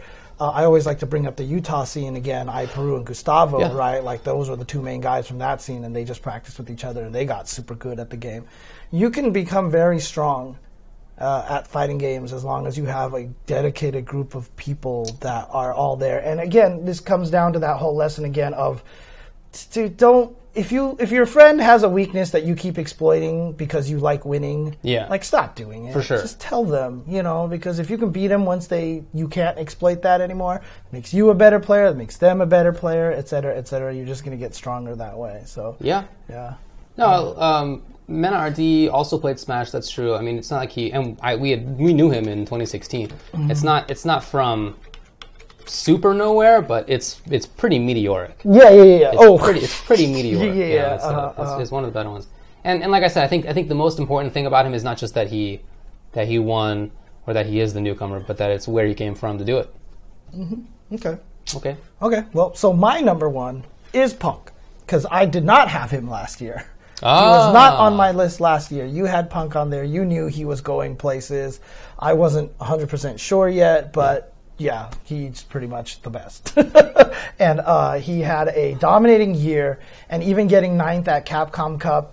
I mean, that's not like, oh, what a flaming, like what you flamed out or whatever, and all that stuff like that. Dude, 9th at Capcom Cup is ridiculous, right? I mean, especially getting 2nd at EVO and just playing consistent all year long. Last year, we were talking about Infiltration the first half of the year. He kind of flamed out during the second half of the year, even going 0-2 at Capcom Cup. Did not happen with Punk. He got sent to losers bracket in the first round because of the last chance qualifier rule. Probably has to be reworked a little bit, because I just don't think the last chance qualifier should be placed against number 1 seed. Yeah. That was kind of an unfortunate situation. But then he went through losers bracket and beat everyone, and eventually only lost to your number 3, Ponos Moke. Right. So I mean, it's like you can't even look at that and be like, what an underperformance. This guy is. It's remarkable to see his growth and to see how strong he is. And even at KIT, he just got, I believe it was 4th place as well. So he's still maintaining that. He is basically one of the main faces on the scene right now in Street Fighter V, I should say. Definitely. Although he's been playing a few other games here and there too. He's a good Marvel player. For a while, he was making top 16s in Injustice. I'm not sure if he's kept that game up. Right. Mena did the same, by the way. But no, he's super good. Yeah, so obviously, I did not have him last year, so I have to put him on here this year. So. You got it. Makes sense to me. Mm-hmm. Okay. We have 3 more categories. Random select, which is whatever we want to talk about. Worst of 2017.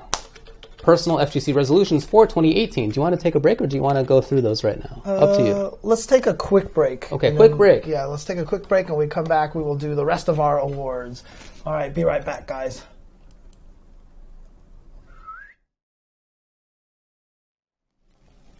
It's pretty cool little art you got in the middle there. Yeah. What's that from? Which one? You mean the art in the background? Yeah. The one during the break, right? What's that from? Yeah. That was from the original Street Fighter II ending, which is Ryu's ending, where is Ryu? Where is the champion? And they flash to him doing the walking through the trees. The fight, the championship means nothing to him. It is all about the fight. So I just thought, I was like thinking about, because we're doing 1, 2, and 3, and I was like, what's a podium? Oh, okay, all right, I see the connection. Very nice, very nice. Trying to do that. So let's talk about our random select awards. Okay. This is whatever. Yes. Whatever we want to talk about. 3 things that didn't really neatly fit into the previous sections that we thought would be important. Yep, and so I go first, right? Yes, you do. So mine is actually personal. It's basically my first esports year. Esports gym. Esports year. So I lost my job in the middle of the year last year, in the middle of 2016. And I was like, okay, so I'm sorry, in the middle of 2015 now. Holy crap. Yeah, really? I lost my job in the middle of 2015 because 2016 was the full year that I did this. Oh. Yeah. No, wait. 27. You're right. 2016 I lost it. 2017 was last year. Holy shit! I still feel like we're in 2017 right now. Okay. I still feel like we're. So this last year was the first one. The last year. 2017 was my first full esports year, and it's been an interesting ride so far. It's just. I've learned a lot about myself, and I learned a lot about this kind of lifestyle, which is just stuff that you wouldn't expect, like from this kind of lifestyle. Like it's weird because you're streaming a lot, you're talking to people, you're going to events, you're talking about it. This is a really lonely lifestyle. Like I mentioned this in my New Year's resolution post, but like I discovered that you're basically in your home all the time streaming and editing videos, and then you go travel, and then even when you're at an event, like you just spend a lot of time in your hotel room or whatever like that. Or I have the introverted problem as well, where if I'm hanging out with a group of people, I'm just feeling bad about not hanging out with this other group of people. You know what I mean? Like I feel, so it's like, I don't want to go through that. I'm just going to go to my hotel room. Ignore everybody kind of thing. There's just, it's a lot of interesting things about this lifestyle. And even after I posted about it, what was interesting to me was that even Sejam responded to my tweet and was like, the loneliness was a huge problem for me as well. Interesting. And, so it's one of the things that people don't talk about, that, that you don't actually feel like is a thing that actually happens. And it's weird. It's a weird kind of situation, that, and just, trying to figure out if I can make this work financially and everything like that, which I can only do right now because I have savings, right? So I've been skimming off of my savings a little by little. But to be honest with you, with that, even having said that, I did pretty okay last year. Yeah.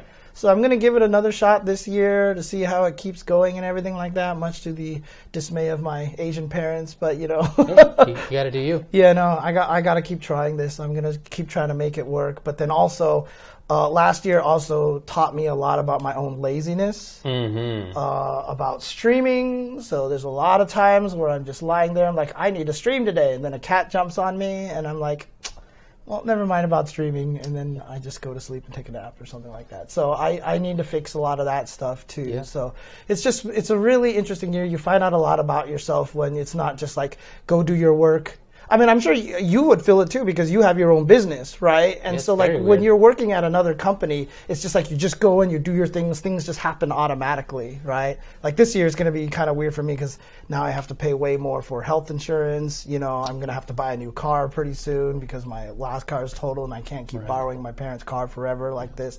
So it's going to be an interesting year for me. So hopefully I can make it work this year. It's going to be. I hope it does work out. It's going to be interesting. But yeah, it's not easy to work for yourself and from home. For sure. Yeah. For sure. So that's my random select for number 3. Number 3. All right, number 3 for me. Farewell to some really, really good games. I really, really liked Marvel 3, as I have said previously in this show. I really liked KI. Pity that it was only out for like a year. It was in beta for a while, and then they finally launched it on a platform that humans had access to. They had it in beta, restricted access to a small group of people. Unfortunate, yeah, that's right. But I really like it, and I really liked MKX. That was my favorite NRS game, and probably Injustice 2 I like more, to be honest. But I really, really like those games, and I'm sad to see them go.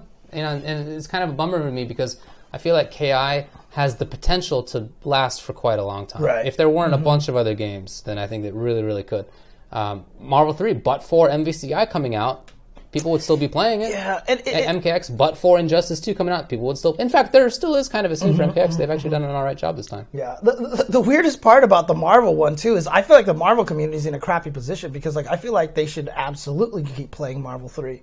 Right, like I felt that about Marvel 2 when Marvel 3 came out, right? But they're in a position right now where they have to dedicate everything to MVCI, otherwise that game is just going to disappear. Honestly, like they don't have the facilities to dedicate to both games unless they just start doing multiple Marvel events. Like, actually, I think that would be kind of neat.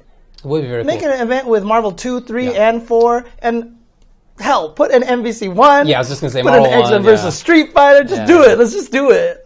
Dude, I would love to see modern broken ass versus X-Men Children of the Atom. Oy. I would be so excited to see people do stupid things with Sentinel.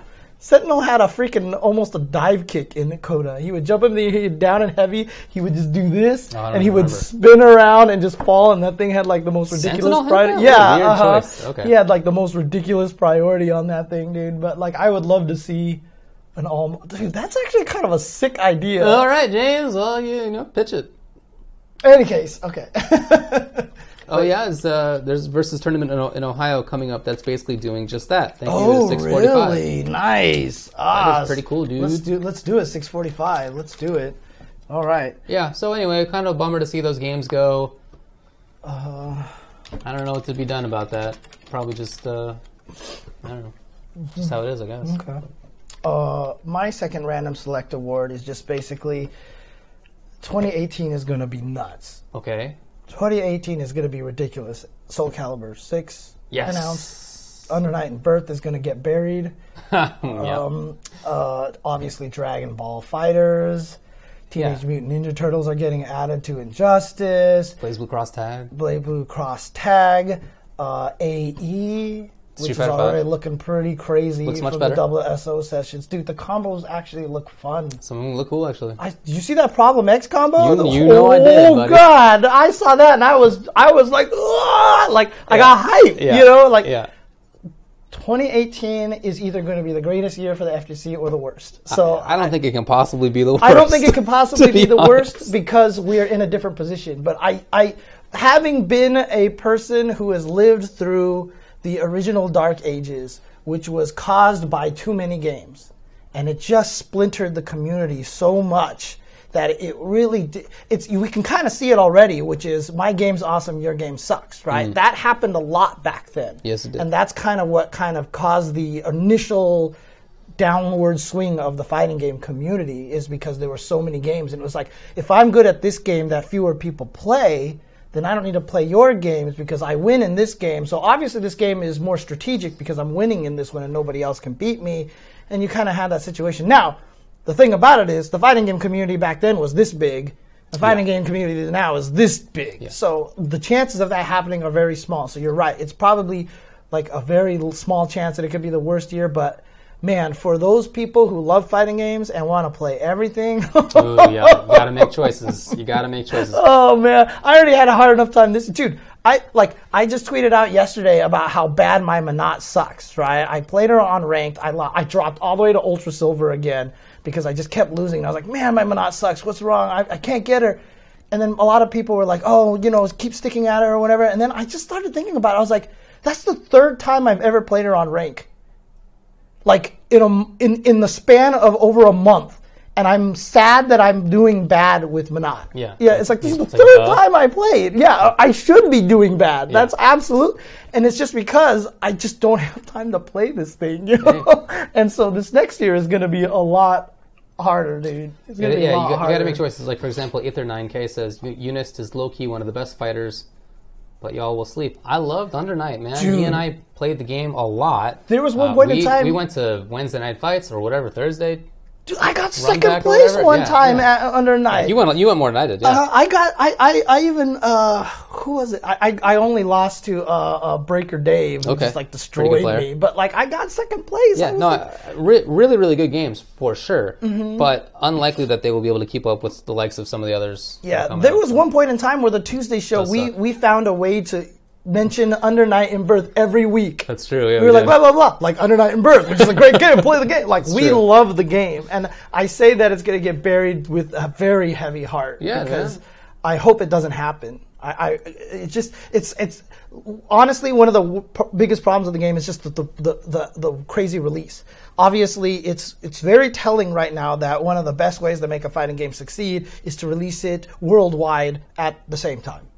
You know, because that's what a lot of the fighting games are doing now, and it's definitely succeeding a lot more. You know what I mean? Instead of this kind of tiered release kind of thing. But Tekken 7. Yeah, that's true. That's true. But I mean, it didn't come out it came out on console for everybody at the same time, not for the arcade, but for the console at least. Yeah. So, but in any case, anyways, Honor Night and Birth is a great game. It is. All right, my number 2 random select. Mm-hmm. Right, you said yours. Yes, that was the upcoming 2018 craziness. Gotcha. Mine is Farewell 2 video game consoles. Yeah. Aww. PC. That's all I need, baby. That's it. I am super happy about that. All the games that I care about right now are on PC. Games that will be coming out in the future have been announced for PC. Right. And even games that I care about that have been out that I guess I can play on PC now anyway, are coming out, like a Third Strike and stuff. That's all coming out for PC, among other stuff. And so I can basically just ditch those guys. Now, not everything is updated as well as it could be. Like, Injustice on PC is always, like, the patch behind. Yeah, but that's not PC's fault. No. Right. It's definitely not. I mean, it runs great. It plays great. Right. It's just, like, the patch behind. So if that gets fixed, then I officially will retire my PlayStation 4. I don't see any reason to keep it around. In fact, I've been thinking about just putting it in my backpack, my games backpack. Oh, that's and just leaving it there so that when I travel, it's just ready for instant transportation. Actually. That's a great idea. It's not even plugged in at all. Yeah. Okay.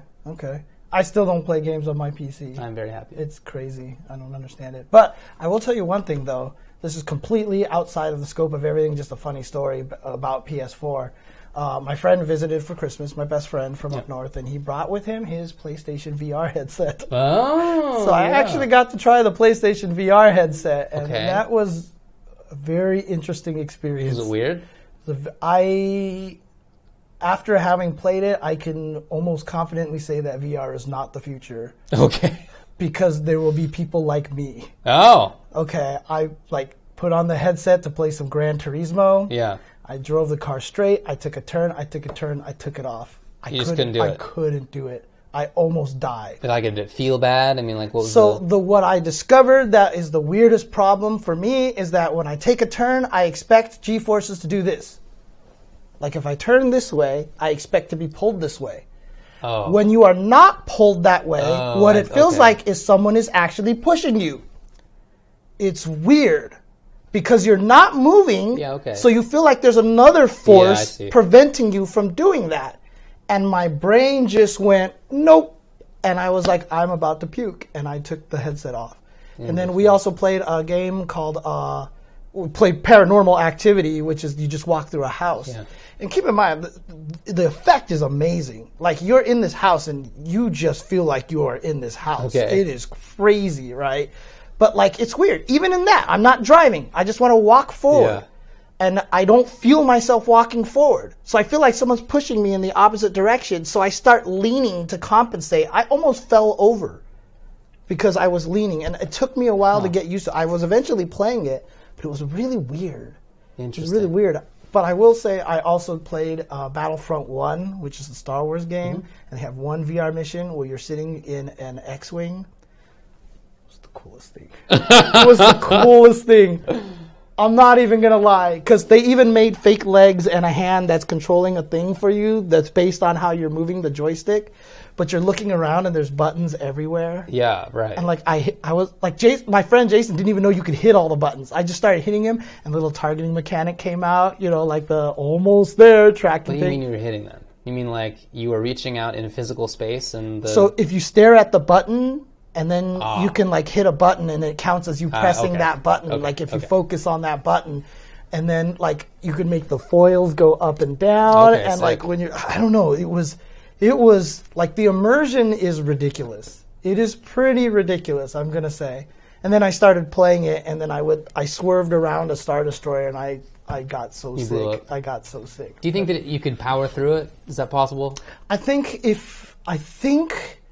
what's actually strangely going to happen, I know they say you do not teach VR to kids, but in order for VR to be successful, I think you're going to have to take VR. I think VR classes is going to have to be a standard in high school. Classes? I think VR is just going to be a standard in high school to get your brain used to that kind of thing. Because I'm old. I have 40 years of expecting car movements at this point in time. Okay. It's really hard for me to... What is weird, though, because my friend Jason, he just does it fine. He's just as old as I am, so I don't know. I'm just messed up that way. I don't know, man. But in any case, that's totally a tangent that I just want to bring up because... My brother brought home the Vive. Is that what it is? The Vive, yeah. Oh, so you got to try the Vive? Yeah, I did. Okay, cool. It was pretty cool tech. It like looks at the room, right? It like sees what your surroundings are. So you can have the mask on, and then in the mode where you're not playing a game, and you just see the whole world like projected into your eyes. And I just found myself just like seeing what I could see, just like walking around. It was the whole world's green, and I'm like trying to figure out where I am. Thought it was really fun, actually. Okay, okay. And then he had all the games are terrible. Oh yeah, terrible games. All of them were solved very easily. Like there was a game where it was like an RPG, I guess. You're like walking around hitting skeletons with your sword. Okay, yeah. And you like pick up a better sword, and whatever, you got a bow and arrow and stuff. Right. And I figured out that you solve every boss by just lying down on your back and just going, meh. Because he can't hit you because you're too low. Yeah. Oh, that's so funny, dude. Yeah. Oh, that is the true gamer right there. Yeah, my brother got mad at me. He was like, of course you would do that. Oh, man. That's so like the game sucked, but I thought it was cool tech. It's like a lot of people getting mad at me when I played Cuphead. You played Cuphead, right? So I did the Contra 3 tech, where you hold fire button and you keep mashing on switch weapon. Okay. So basically you fire two sets of weapons at the same time. So I killed a lot of bosses super fast. That makes sense. And they patched it out, actually. I did not think that was a mistake. I thought that they would have played Contra 3 and knew about that tech. But yeah, but I mean, I will say this about the VR, though. Like, that Paranormal Activity, like, when they do jump scares on you, that shit is freaky. I'm not going to play horror for sure. Dude, I had to try it, and I was just like, oh my, like there are just times where you just like things get dark and all of a sudden, boom, something's in your face, or dude, what was some of the others? The other weird part too is while you're walking through the house though, anytime you walk near a wall, I automatically start leaning away from the wall, even though the wall's not there. And sure enough, while you're playing, like it was actually good that my friend was in the room watching me play, because he said like when he was playing it at his house, he took off the headset and he had moved like clear across the room.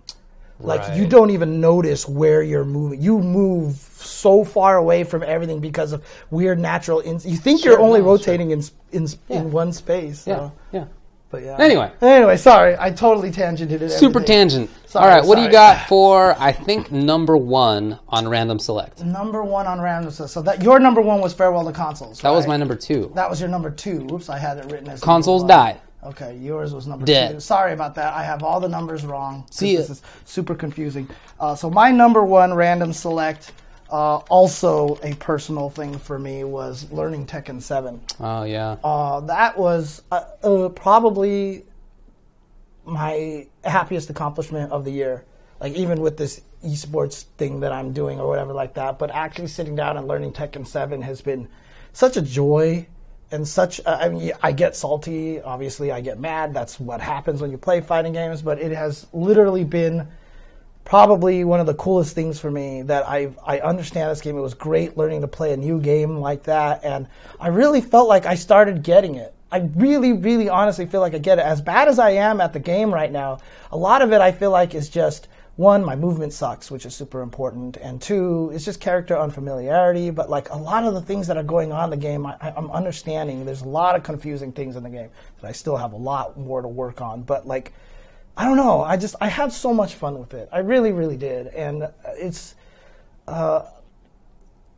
was cool learning a completely different game. Right. It was cool learning a completely different game that played nothing like I did, and it's so funny, too, because like I said, I kept dying to the empty jumping law player because he would empty jump and then just do some weird chain. Like, I don't know why he was doing that as a strategy, but it would destroy me because when you see an empty jump in Street Fighter, you automatically low block. That's funny, man. I'm like, empty jump, oh shit! And you're like, I'm smart. I reacted to your empty jump by low, and then I just get hit by a mid and die. So he just killed me based on reactions and stuff like that. But, learning that game was so much fun. And I'm so excited to keep playing it this year. I want to keep playing as much of it as I can. So sounds good. In fact, I'm probably actually going to try to teach the game in a weird way, as bad as I am, but like talk about it from the things that I've learned. Cool. And try to approach it from a different standpoint than a lot of other people have taught the game. So sounds good, man. Looking forward to that. Okay. Well, my number one on the Random Select Award is congrats to everybody who's in the FGC pre-2018. You have made it in before the 18ers arrive, which is what's going to happen with DBFZ. I think that it's going to blow up in a huge way. It's almost impossible to me that it wouldn't blow up. Like it wouldn't be gigantic in a way that hasn't been seen in the FGC since SF4. I'm going to put it up on that pedestal. Not that SF4 is the greatest game, just it had a giant impact. Oh, yeah. In terms of the impact. Like I said, from 2008, from that Evo crowd to 2009, like different story. Night and day. Different story. Yeah. So 09ers are what we talk about as being the new folks who came in at that time because they were all new. And like I said, hugely increased numbers everywhere. That's really what I think is going to happen. Yeah. So welcome 018ers. Congrats to everybody who's pre-18. You get to say that you were OG in a few years. You get to say that you're a veteran. You're not part of this 18er craze. So you've been around. When Street Fighter V came out, do you not consider that like as significant as like when Street Fighter 4 came out? Because obviously that was the what is that? Yeah, no, all right. Yeah, I do. Do you? Okay, because I actually don't know if I consider it even as significant. Yeah. No, I think the most significant thing is probably Street Fighter 4. Yeah, that's true. But 2018 with Dragon Ball has the potential to be like that Street Fighter 4. But I think Street Fighter 5 Season 1 Evo time. Oh, yeah. 5,000 people entered. How many people do you think are going to be at Evo for Dragon Ball this year? Forget about it, man. Thousands of people. I have no idea. And everybody who's in the FGC says they're going to play it, right? Regardless of game you play. Everybody's excited for it. So, I don't know. I think it's going to be gigantic. Okay. We'll see, though. And again, sorry, I'm trying to keep up with these things, and I'm doing a terrible job up here, but, it's all mistakes everywhere. But God, if you played vanilla Street Fighter 2 in a bowling alley, you are old. Dude, it's true story. Facts. When Champion Edition came out, it first came out in a bowling alley in the Inland Empire. I was sick. I was home from school, and I crawled out of bed, and my brother was home from college, so we could drive there. Okay. And so even though I was sick home from school, I didn't intentionally ditch You're pulling a Ferris Bueller's but Day off here. I was sick, and the friends called me, and they were like, "It's at a bowling alley." Oh, and you're literally Cameron. Yeah, and I went.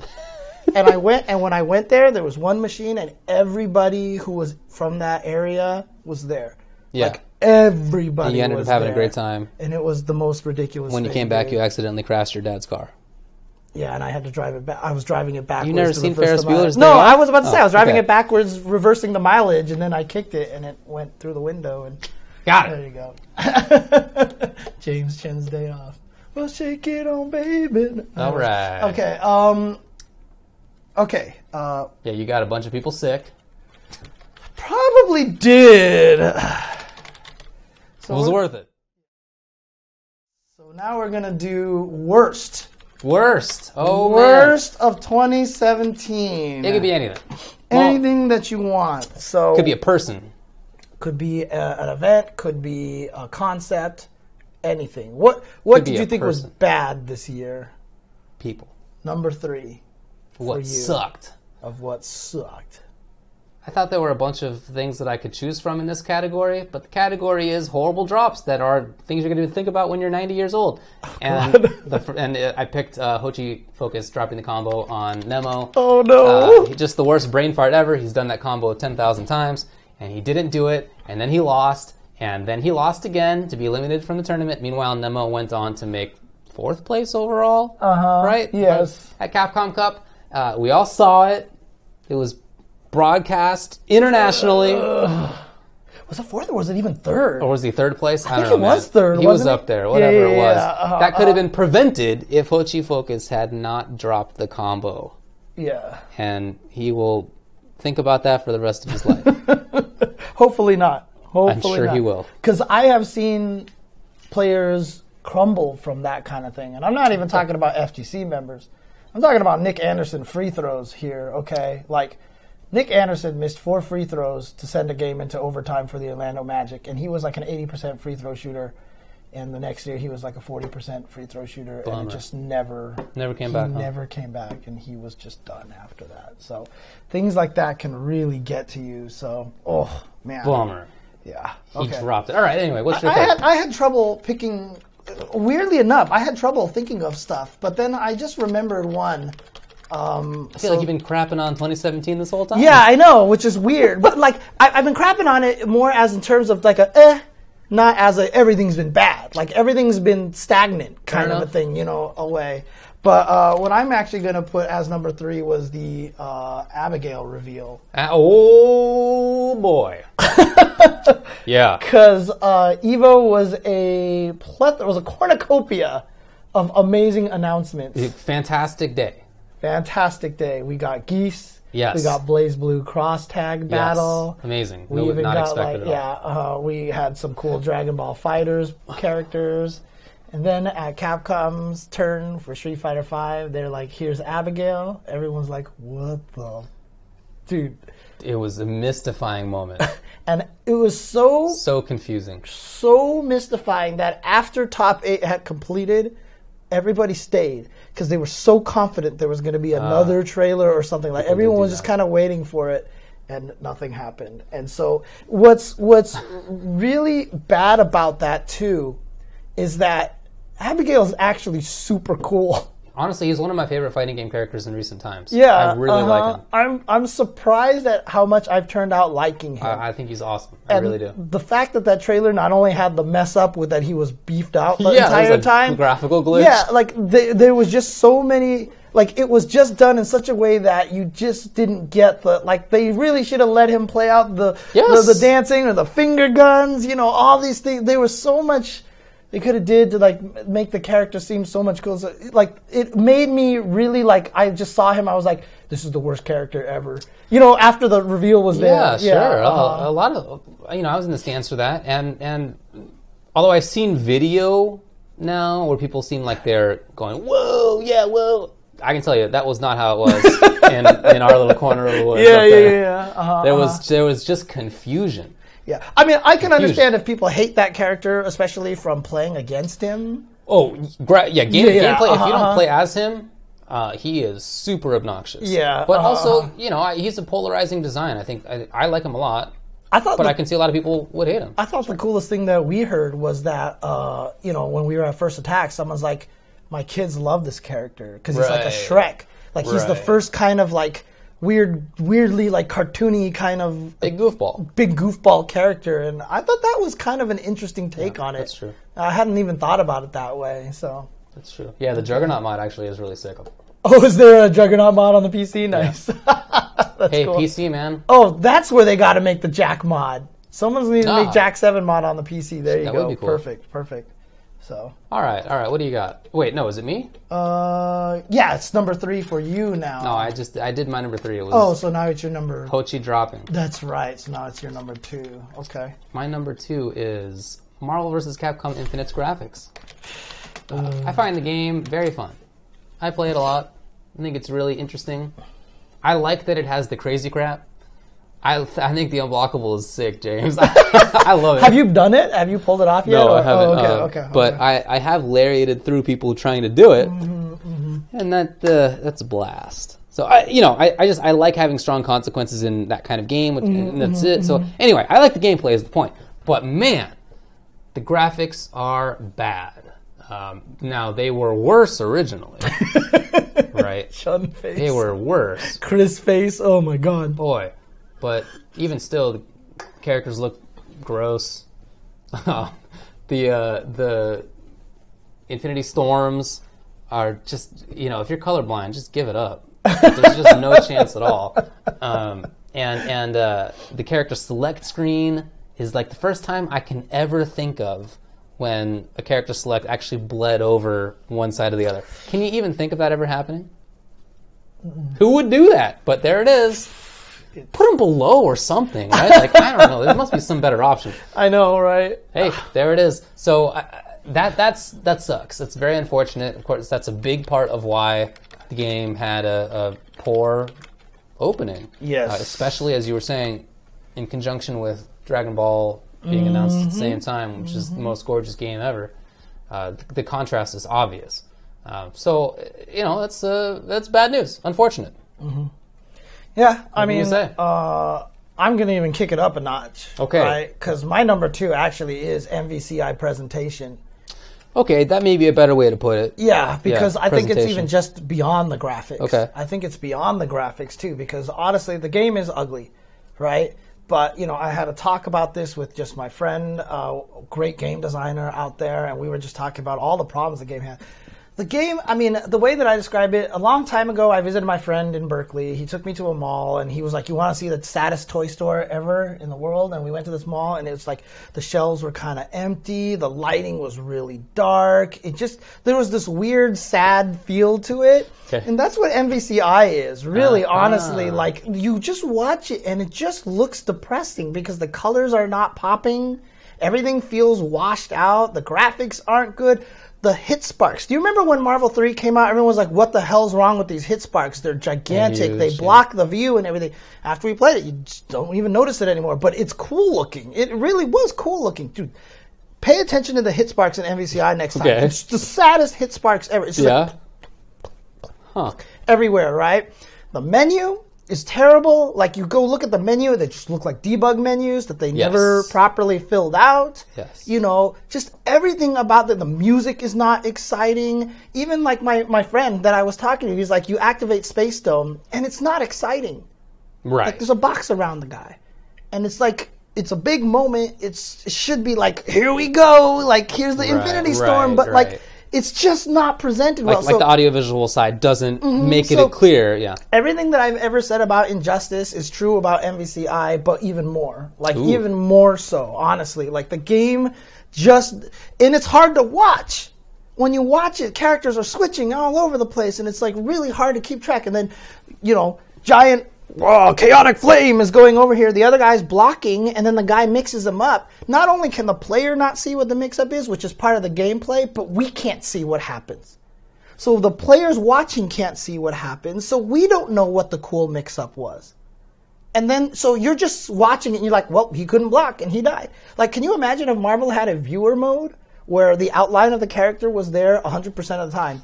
Like on FPSs. That would be pretty cool, man. Like on FPSs, how you can see the outlines on a viewer mode. Like, if Marvel had a viewer mode where you could see the outlines of characters all the time for viewers, that would be sick. Yeah, I'm with you. That would be sick. So there's just so much wrong with Marvel, and the reason why I think a lot of people really dislike the game is because when you watch it, it just makes you sad. Like, there's nothing about the game that makes you excited.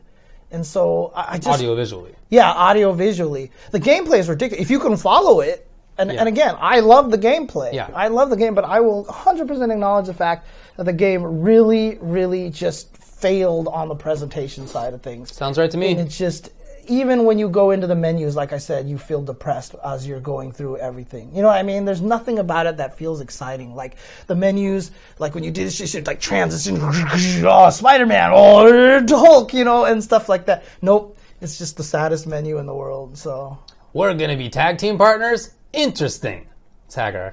That's his quote. Oh, cool, man. Thanks for telling me. Yeah, exactly. But, you know, it's unfortunate because, you know, I've talked to Capcom people, and they're like, you know, a lot of people were mad at Street Fighter V gameplay, so they focused on gameplay. They put most of their, I'm assuming, very low budget into the gameplay, and I think they succeeded in that. But presentation is everything, man. Like you said, like, why is Tekken 7 that much different than the previous Tekken games? You add one slow motion thing, and all of a sudden, like, I don't know. Exactly, it's crazy. But even when you're like, here comes the next battle, it's all the glass everywhere. I don't know. The game just looks cool. You know, there's just a really cool presentation. Interesting. Honestly, even AE looks already that much better. Much better.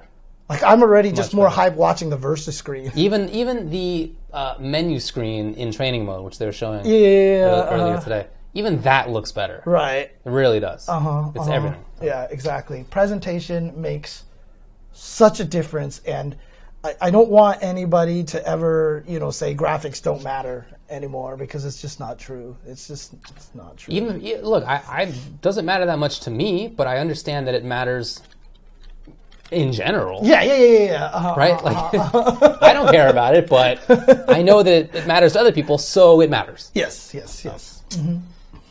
Okay, all right. Well, I'm going number 1 then? Yep. Worst of 2017. The worst thing. What is the worst of 2017? The worst thing was Phantasy Strike. Oh, shit. Oh, boy. I played quite a bit of it over the break. That is to say, I went to visit family in North Carolina. And during that time, I didn't have much to do for part of it, so I played Fantasy Strike. And I just think that it's a bad game. I don't know how much of a blow-up I want this to be, but it's everything. Everything, James. The tweet I tweeted you about, because I saw you tweeting about that, and I tweeted you. You're like, dude, after playing that game, you wanted to learn TAC Infinite. Oh my god, there's nothing to it. There's absolutely nothing to it. And I don't. So some characters are interesting, right? There's a couple characters that have like some mechanics that allow for a little bit of creativity, but I jumped into the game playing as Rook, which is the grappler. I think I figured out why he's called Rook. See, he's a rock. All right, so you get the right. They're close. On top of that, he just moves forward and backwards.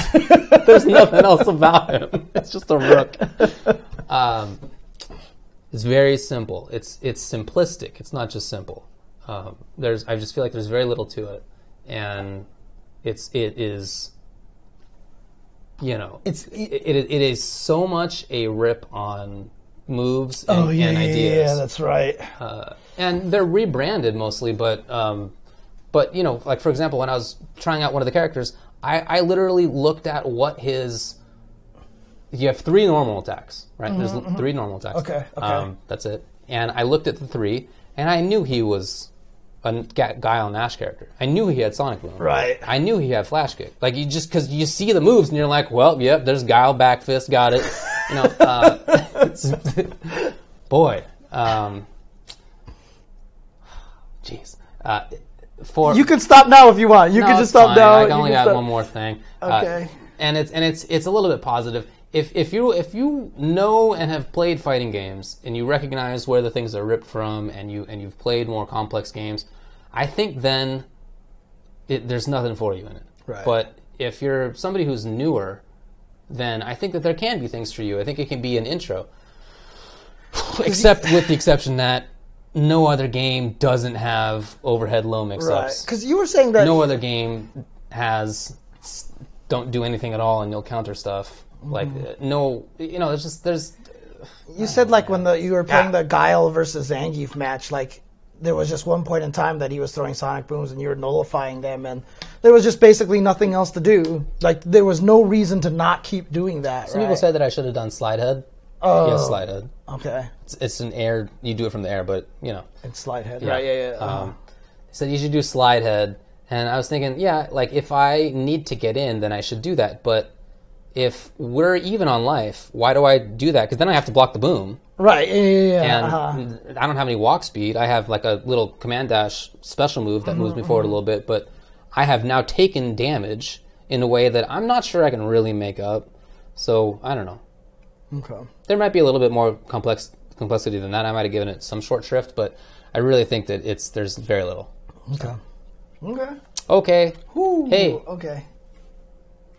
I don't know. Usually I have some positive words, but if you are a new player or know somebody who's a new player,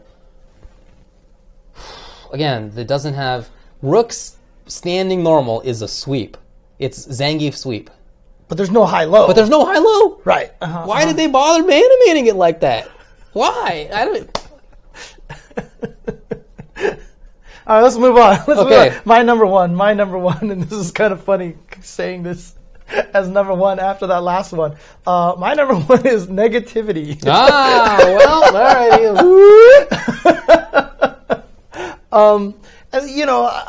I know this is about FGC stuff, and honestly, this negativity is applied to pretty much everything. This is not even just this is a social media problem. Okay. Right. This is a social media problem, in that the social media has created this very hive mind mentality, and in fact, it's very emphasized by, for example, like The Last Jedi. Right. So, like, for example, I didn't really like it so much. I'm on the negative side, but I thought it was good. right? Yeah. I was like, if it wasn't a Star Wars, I'm one of those people. If it wasn't a Star Wars movie, I think the movie would have been fantastic. My brother's like, I really like this movie, right? But, you know, it's not the greatest Star Wars movie, but I really liked it.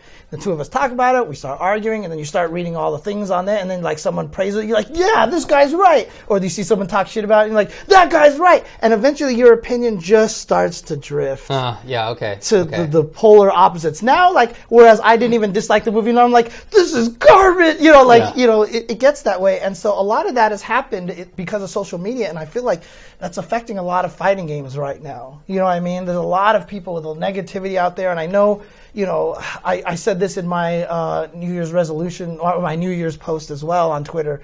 You know, the whole concept of shill is just like, is so infuriating to me, right? Because, you know, I feel like I'm a person that spends my entire life trying so hard to promote fighting games because I love fighting games so much. And like, I've been genuinely honest about my opinion on fighting games, you know, all this stuff.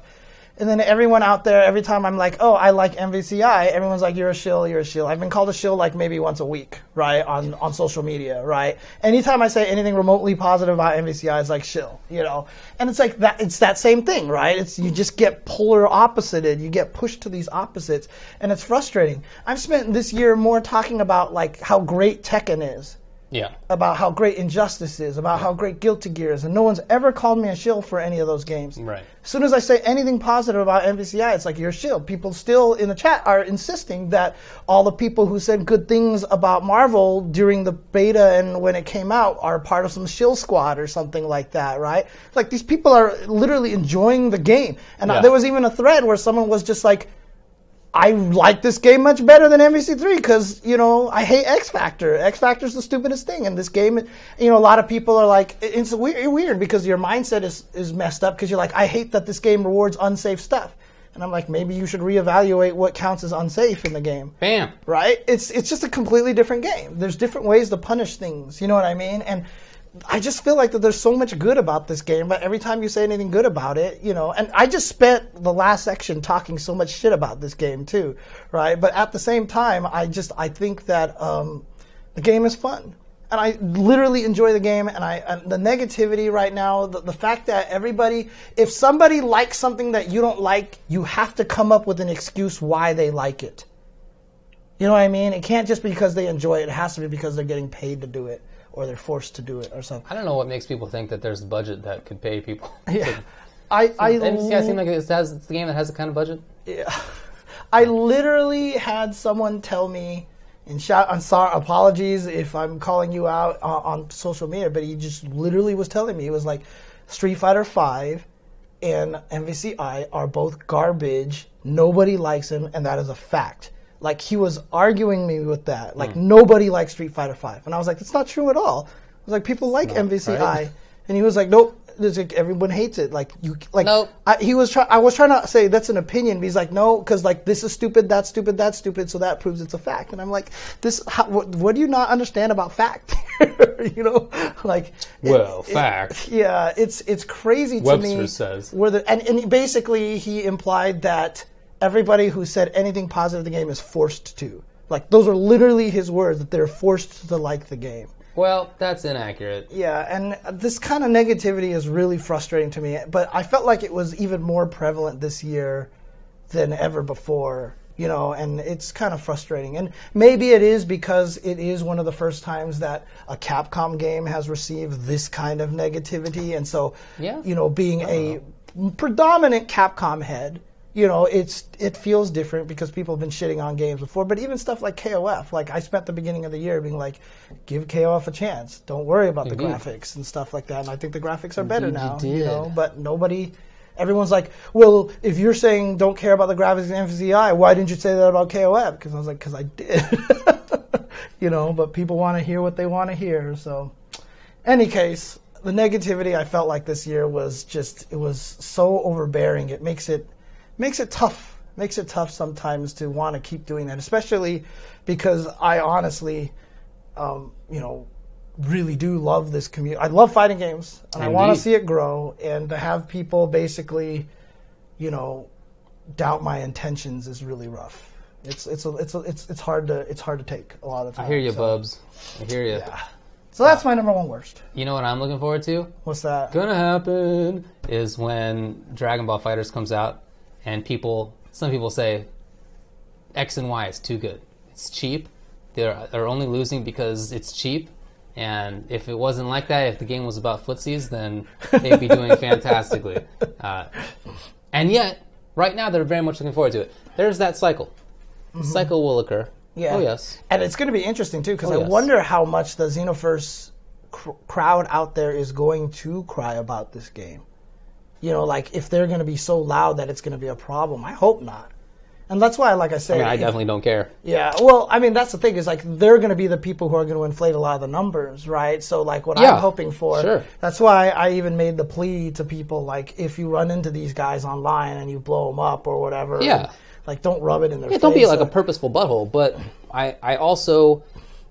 It's not going to bug me when some people don't like the game and stop playing. That is not going to be any sweat off my back. Because there's going to be a lot of people who will continue to play it. Yeah.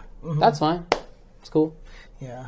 All good. And sorry, DBZ fans, but or DB fans, Yamcha has to be a playable character in the game. Otherwise, it's... I don't know anything about it. This is a Goku. So, but it's funny because I actually found out that Yamcha is supposed to be a jobber in the storyline, and that's all I need to know now. That I'm probably going to use him now. Oh, okay. Yeah, he's supposed to suck. Yeah, he's supposed to be a shitty fighter in this canon. So, like, I was like, okay, so I think I'm gonna go for him because, like, I'm the Luigi fan, right? I've always been the low tier hero guy, so I'll play him because he's supposed to be low tier, and I think it'll be fun beating people up. So my initial team right now is him. If Android 21 is playable, I will definitely play Android 21. She's cool. And and I would probably pick Tien just because he looks cool. He's the guy with the third eye, I think. Oh, I know who he is. Oh, okay. As of last month. Well, I'm going to play Goku Black, and Super Saiyajin God Super Saiyan Goku. Yeah, SSGSS or something. Yeah. Goku. That's the Eris, right? Yeah, dude. Whenever I see the character's name, I crack up. Although some people on Twitter told me that that's how it's pronounced in other languages. Oh, that hearing Goku just sounds like it's correct. Right. So I don't know. Certainly in English, people don't say that. Okay. Well, enough about the negativity. Goku. Let's move on to the personal FGC resolutions. So let's end this in a more positive note. Yeah, all right. What do you got? What's your number one? Oh, number 3. Or number 3 we'll start with. Right. Actually, let's just do personal resolution. Or real Tuyuan. Jeez, I can't type. What are you doing? I am not typing this. I'm spelling this very badly. Okay. So number 3 for my resolutions is kind of a continuation of my last resolution, my number 1 resolution last year, which is just to play fighting games. Because in 2016 and 2015, I really didn't play very many fighting games. Indeed. Honestly, I did. Basically, once I stopped playing Street Fighter 4 AE because I got mad at that game, I basically stopped playing fighting games a lot. Right. You know, you and I play here and there. Yeah. Not a lot. But this last year, I played a lot. Yeah. I played a lot of Injustice. I played a lot of Tekken. I played a lot of Street Fighter 5. I've played a lot of Guilty Gear. And it's just going to get even more rough this next year, but I'm not going to stop. I want to keep playing. I want to keep playing. I do not want to end it because it's been fun to reacquaint myself with the games and to just to be in that point again. And it's really interesting, too, because man, I suck now. That break that I did not play, hurt a lot because I am bad at fighting games right now, and it's frustrating. I almost put myself as one of the worst of 2017. Oh, fair enough. Because I've been playing so bad. But it's like I said, the hard part is that I know at one point I was a strong player, and you can't see it right now, right? Yeah. But that makes it that much harder for me to play because I get it. When I'm playing Manat on my 3rd day and I'm getting bodied, I'm like, God, I suck. But really, it's my 3rd day playing a really awkward character who takes a lot of time to learn. And I'm already like, oh, I should be amazing with this. Dude, I'm supposed to be garbage with this character. It takes a while. And it's hard for me to accept that because I used to be the guy who would just pick up a fighting game and I'd be like, oh, I know what I'm doing and kill everybody. And it's just not like that. Also because just the pool of talent is that much better. Like Silver today is probably like top online player from back in like CVS2 days if there was an online. You know what I mean? It's just, it's such a different world out there. And I just got to keep playing. I just want to see if I can keep my skills sharpened up and just get myself, you know, stronger as a player. I think that sounds awesome, man. So keep playing, keep playing. My number one is to be more focused. Number 3, right? I'm sorry, my first one, third place. Oh, yeah. Right, Okay. Is to be more focused with how I use gaming time. I'm very haphazard with it.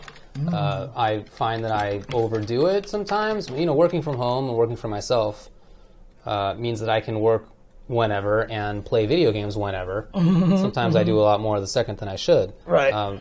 So what I want to do is to limit it more, but also to be, like I said, more focused about it. That is to say, probably shouldn't play Civ like every single day, because that's time I should be playing. I mean, you got to play other games too. At least I have to also. It can't be one thing for me, but it should be more fighting games, things that are fun, I enjoy, but also that are useful to me in commentary and in sort of the scene that I hang out with. Right. So I didn't do a very good job of that last year. I felt like I gave up WoW, which was a big part of it. And I literally think about that game every day, unprovoked. It literally pops into my head. I wonder what's going on over here.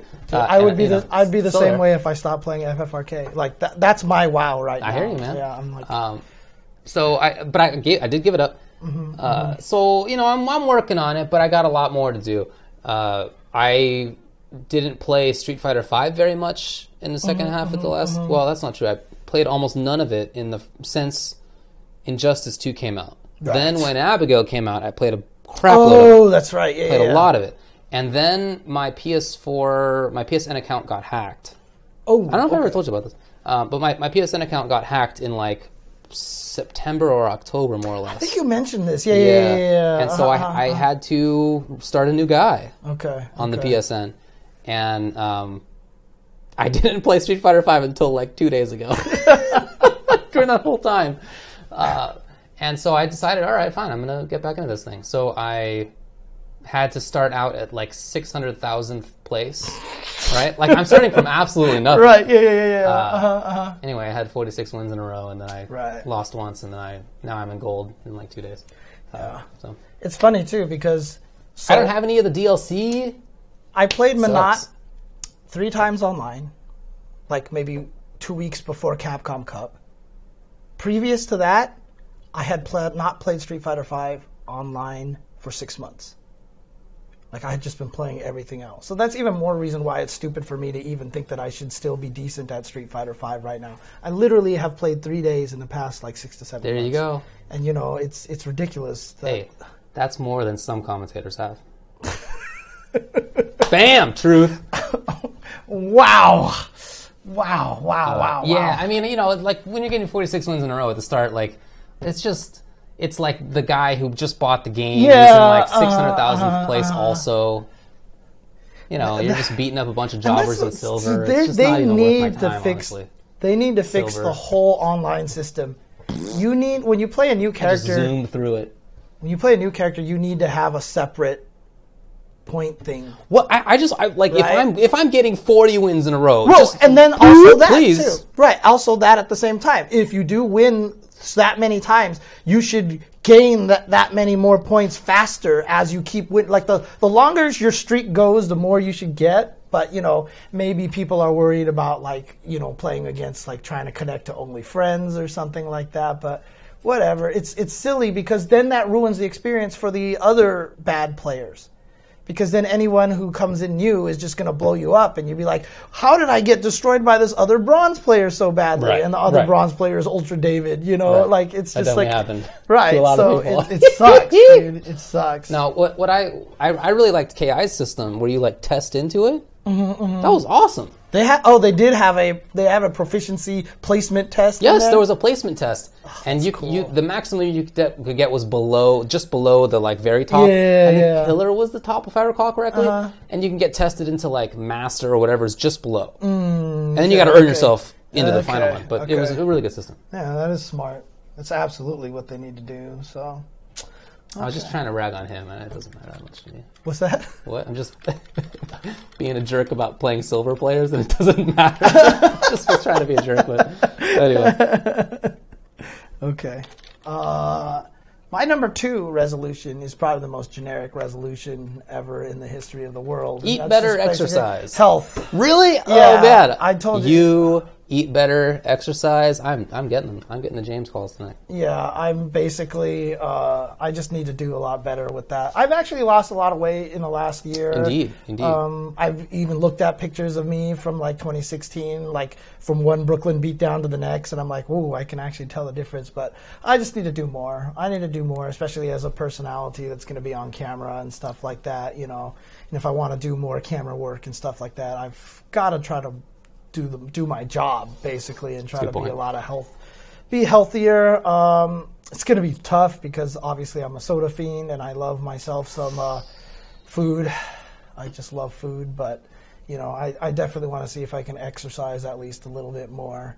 Try to maybe get myself into a gym and actually fix my sleep schedule and all these things like that. I've got a lot of terrible problems that I need to take care of. Well, it's not. You can't.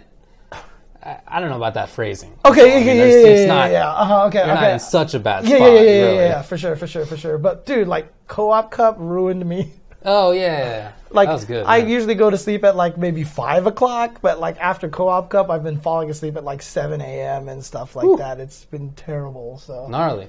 Yeah. I believe you can do it.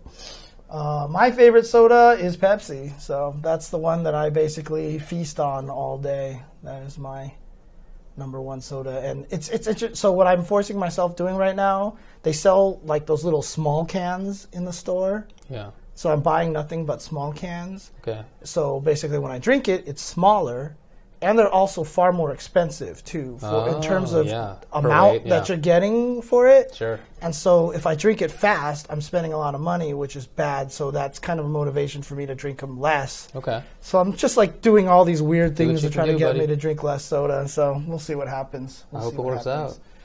Yep. I mean, obviously just cutting soda out is impossible. So I just need to, I mean, I can't really do it cold turkey. I don't have that kind of willpower. I'm just not that person. I do not have that ability. You don't need to be that person. There's other ways. Mm-hmm. So I'm just going to try to go less and less and see what I can do. Yeah. I've been trying all these crazy like sparkling water things, but they all just taste like that horrible diet soda, weird NutraSweet aftertasty thing, and I can't get used to it. But well, best of luck. Yep. See what I can do. So there you go. Alrighty, my number 2, right? Yes. Sweet. My number 2 is to stream once a week. Now, I have no intention of making streaming a career. Right. I think that sounds terrible. I hope it works out for you. Trust me, you say that, and I have no argument. I think it sounds like the worst, dude. Yeah. It's not just that you're by yourself physically. You're talking with people, obviously, which is nice, but you are physically secluded. It's not just that. It's that it converts fun time into work time very directly. Yeah. Very directly. You can't just sit and enjoy a video game or whatever you're doing. You have to act. You are constantly entertaining. I enjoy doing that to some degree. I mean, obviously, I commentate. It's fun. I like doing that a lot. But I don't want to do it all the time, which is why I haven't done any of it. But that's probably too much. Right. None of it. So I should do some of it. And for, it's practice, right? Like it's practice for hosting and commentating. Right.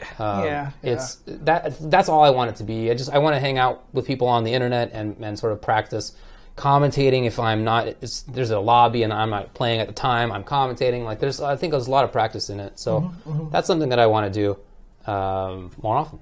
Okay. But yeah, God, I think that sounds like just absolutely the worst job. Unless you're this unbanned League of Legends guy who got, oh boy. All right. Do I want to know? Well, it's not the world's craziest story. Okay. This buttface named Tyler1 was a toxic player on League. Okay. He got banned.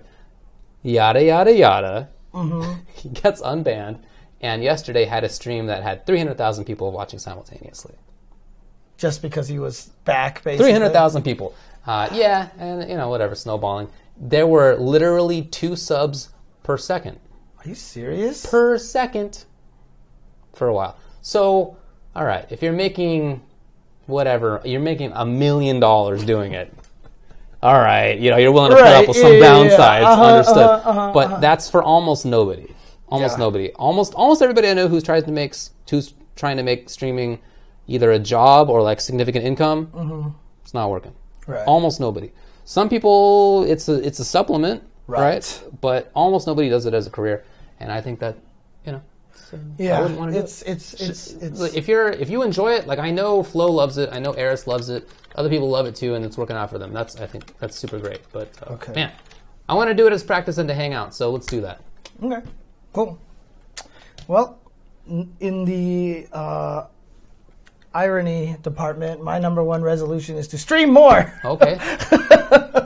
Is to stream more consistently. No, I mean honestly though, like there's just been a lot of times I should be streaming and I'm not streaming because I'm lazy and I just don't want to, and things like that. And again, for me, it's different because it is a supplement. Right. It's a supplement to the commentary, right? Sure.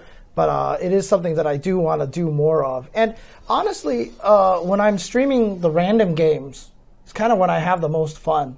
Like when I'm doing Mario Odyssey and Breath of the Wild, because I actually am enjoying the games when I play them, interacting with the chat, and we're just having a good time or whatever like that. So it's fun for me to do those. The fighting game ones are the hardest ones for me because I play bad when I'm streaming because I've always been a bad fighting game player on stream. Even back in Wednesday Night Fights, I would win these clutch matches in round 1, round 2, round 3, go on stream, and then I would just get blown up. I was basically Flo, I'm basically my own Floke, basically. I can't play on stream very well. I heard you lost to Dan sometimes. Yeah, well, that was also, he was being used by a troll, so. But 6:45, I do intend to do a lot more Tetris. I do have a Tetris Grandmaster board. I'm working on trying to procure a super gun. But holy crap, that's a complicated process.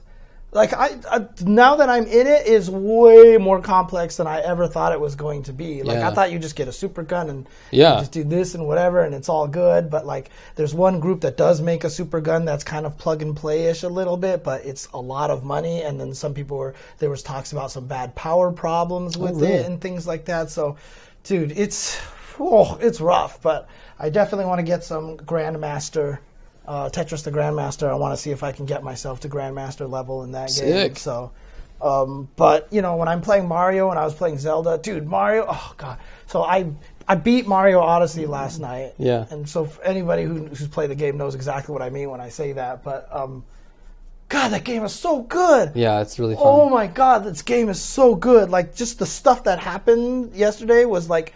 I haven't beaten it yet, but I've already enjoyed the first few levels. Yeah, it's one of the things they made you do, in one of the last parts of the game was just I was just this is the sickest thing ever. I was so happy. Cool, man. Oh man.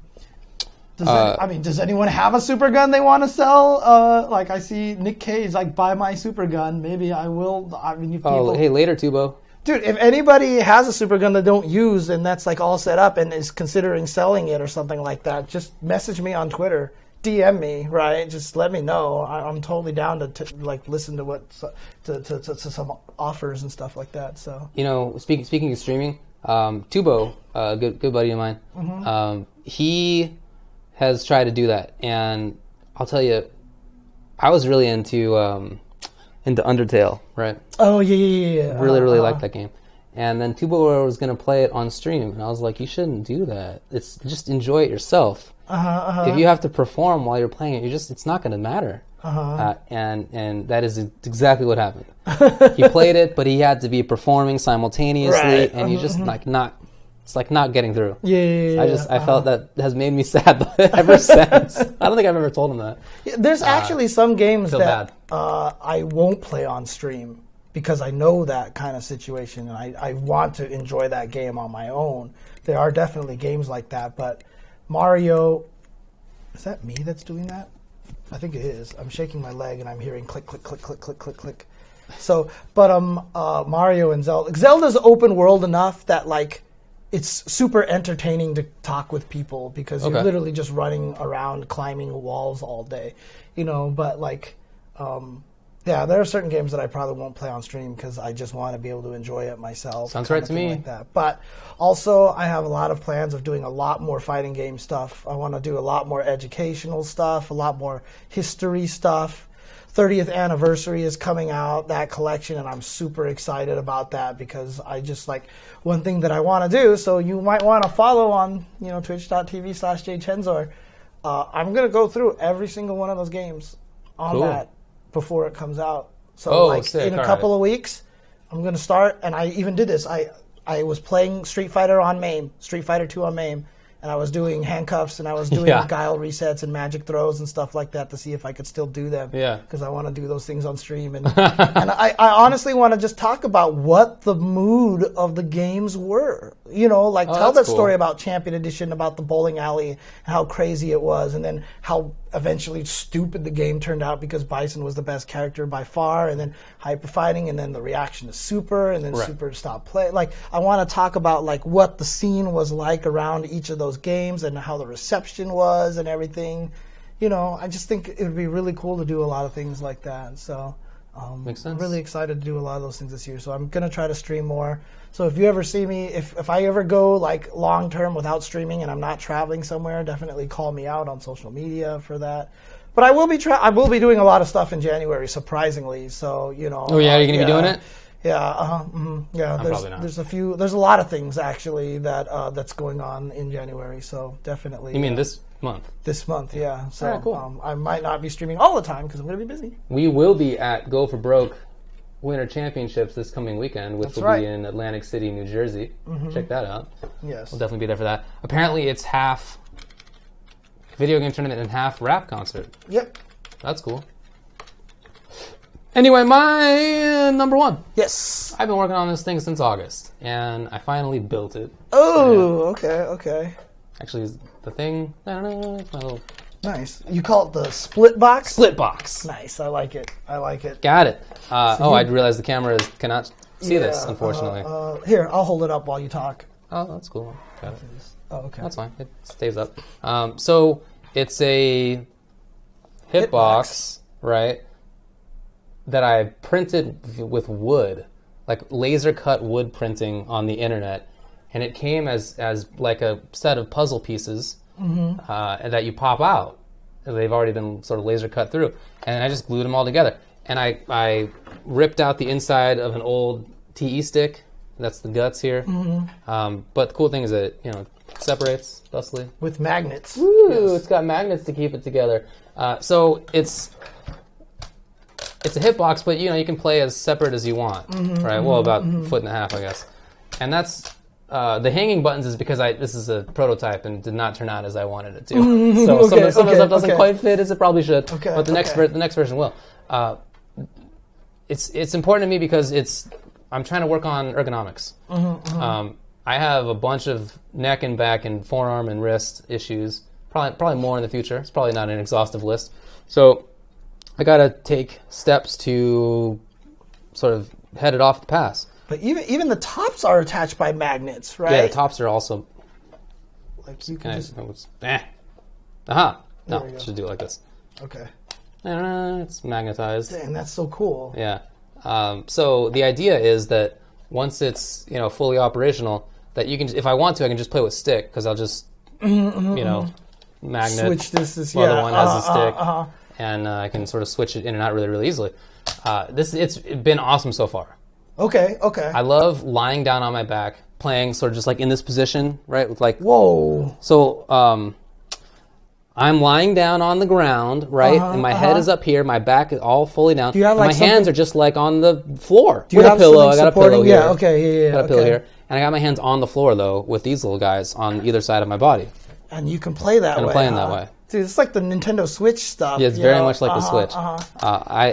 It feels so comfortable. Dude, I was even here. Let me see these things really quick. I was even saying that like you might want to figure out a way to build an in between these things. That maybe you might even want to try to see if you can set it up like this. Right. So I think that that's cool. you can play, like the standing keyboards, or the standing mouse, so you can play like this. Right. I got a standing mouse, like a vertical mouse. Right. Yeah. So if you can set it up so it's something like this, so that I can play like this, I think that would be kind of neat too. I think that is super cool. You can actually build like an in-between piece up here that works with the existing magnets or something like that. I think that would be kind of cool too. Yeah. No, it's been great, and it's really easy to carry around. You just, Dude, some people it's got these little interlocking parts here, and you just magnet them together. It's really easy. It's magneted. GoFundMe. Start a GoFundMe. Yeah, I mean, hey, people. Kickstarter. That's cool. Like I said, I'm just literally getting the wood from the internet, and it costs like $50 to print the wood and have it sent to me. Dang. And it's not that expensive, considering a stick is $200. There you go. I can't patent it. It's already been done. Has it? Yeah, I mean, all the individual parts have already been done. And on top of that, I'm showing it in public. So, well. Okay. But yeah, hey, if anybody wants the files, I got the SVG files, I got the SketchUp files. If anybody wants to check it out on their own, make improvements or changes, whatever you want, happy to give it out. Anyway, I bring this up, it's just part of me trying to figure out how to deal with my body better. Right. And the fact that I have been falling apart for 15 years. For quite a while, I just sort of... at first, when things started to happen, I freaked out and tried everything I could think of. Some of it worked, much of it did not, and I still had a lot of issues. And then for many years, I didn't do anything about it at all. I just figured that's how it's going to be. There's nothing to be done about it. And now I'm trying to take some steps to actually deal with it again, and this is part of it. That's good. Well, it's same thing. Health. Yeah, more or less, right? Yeah. Yeah, makes a lot of sense. So yeah, cool. No, I like the idea of that. I wonder. I would like to test one out with a joystick to see if you could play while lying down and stuff like that. Joystick might be a little bit tougher. I think that might be tougher. Yeah. But if there was a way to do it so that there was something that like a cup shape that your hand would fit in, that the joystick is kind of inside, so that you rest your hand inside, at an angle a little bit. You know what I mean? There's a well, right? Yeah, that you put. That you put it in there so that it's not flat, but it leans. Like the joystick would not be pointing up; it would be pointing slightly diagonally back, so that you could play kind of like that, or something. Or maybe you could move the orientation. of it. Yeah. A lot of cool ideas there. That is pretty cool. They would all be banned at Smashed events, though. Oh! Anyways. So I'm working on doing 720s, but you're right. Right now it's tough on Hitbox. Dude, so it's tough. I was recently on Cross Counter with Gutex and Sherry Genix, right? So I did a Cross Counter episode with him, and he's been playing on Hitbox. So I was messing with his hitbox over there, and I was like, this is weird. Oh, okay, I get 360s now, and I can do 360s, no problem. Let me try a 720, dude. It's hard.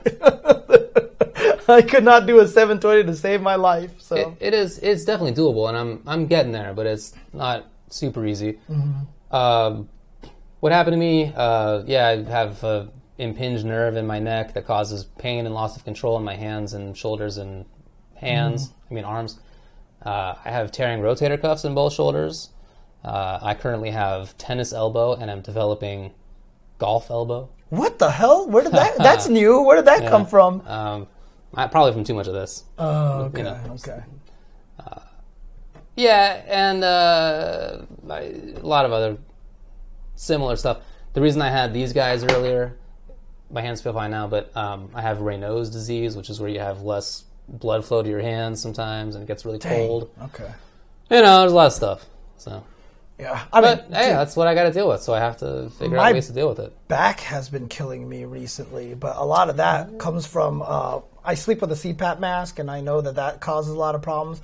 But then also when I'm working on the computer, so I redid all my jchensor stream graphics and stuff like that. So one day I was just on my laptop on my sofa with something, and I was sitting there doing all the work, but I was sitting at a bad angle. Sometimes when I'm sitting here doing work like this, because the monitor's off to the side, I do this.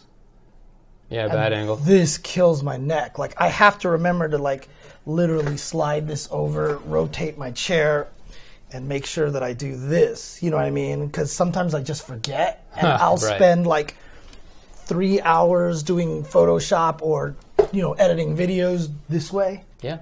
And basically I'm dead afterwards. Yeah, gotta make sure. Yeah. Gotta stretch. I mean, even if you don't have chronic issues, stretching and having good posture are really important. Right.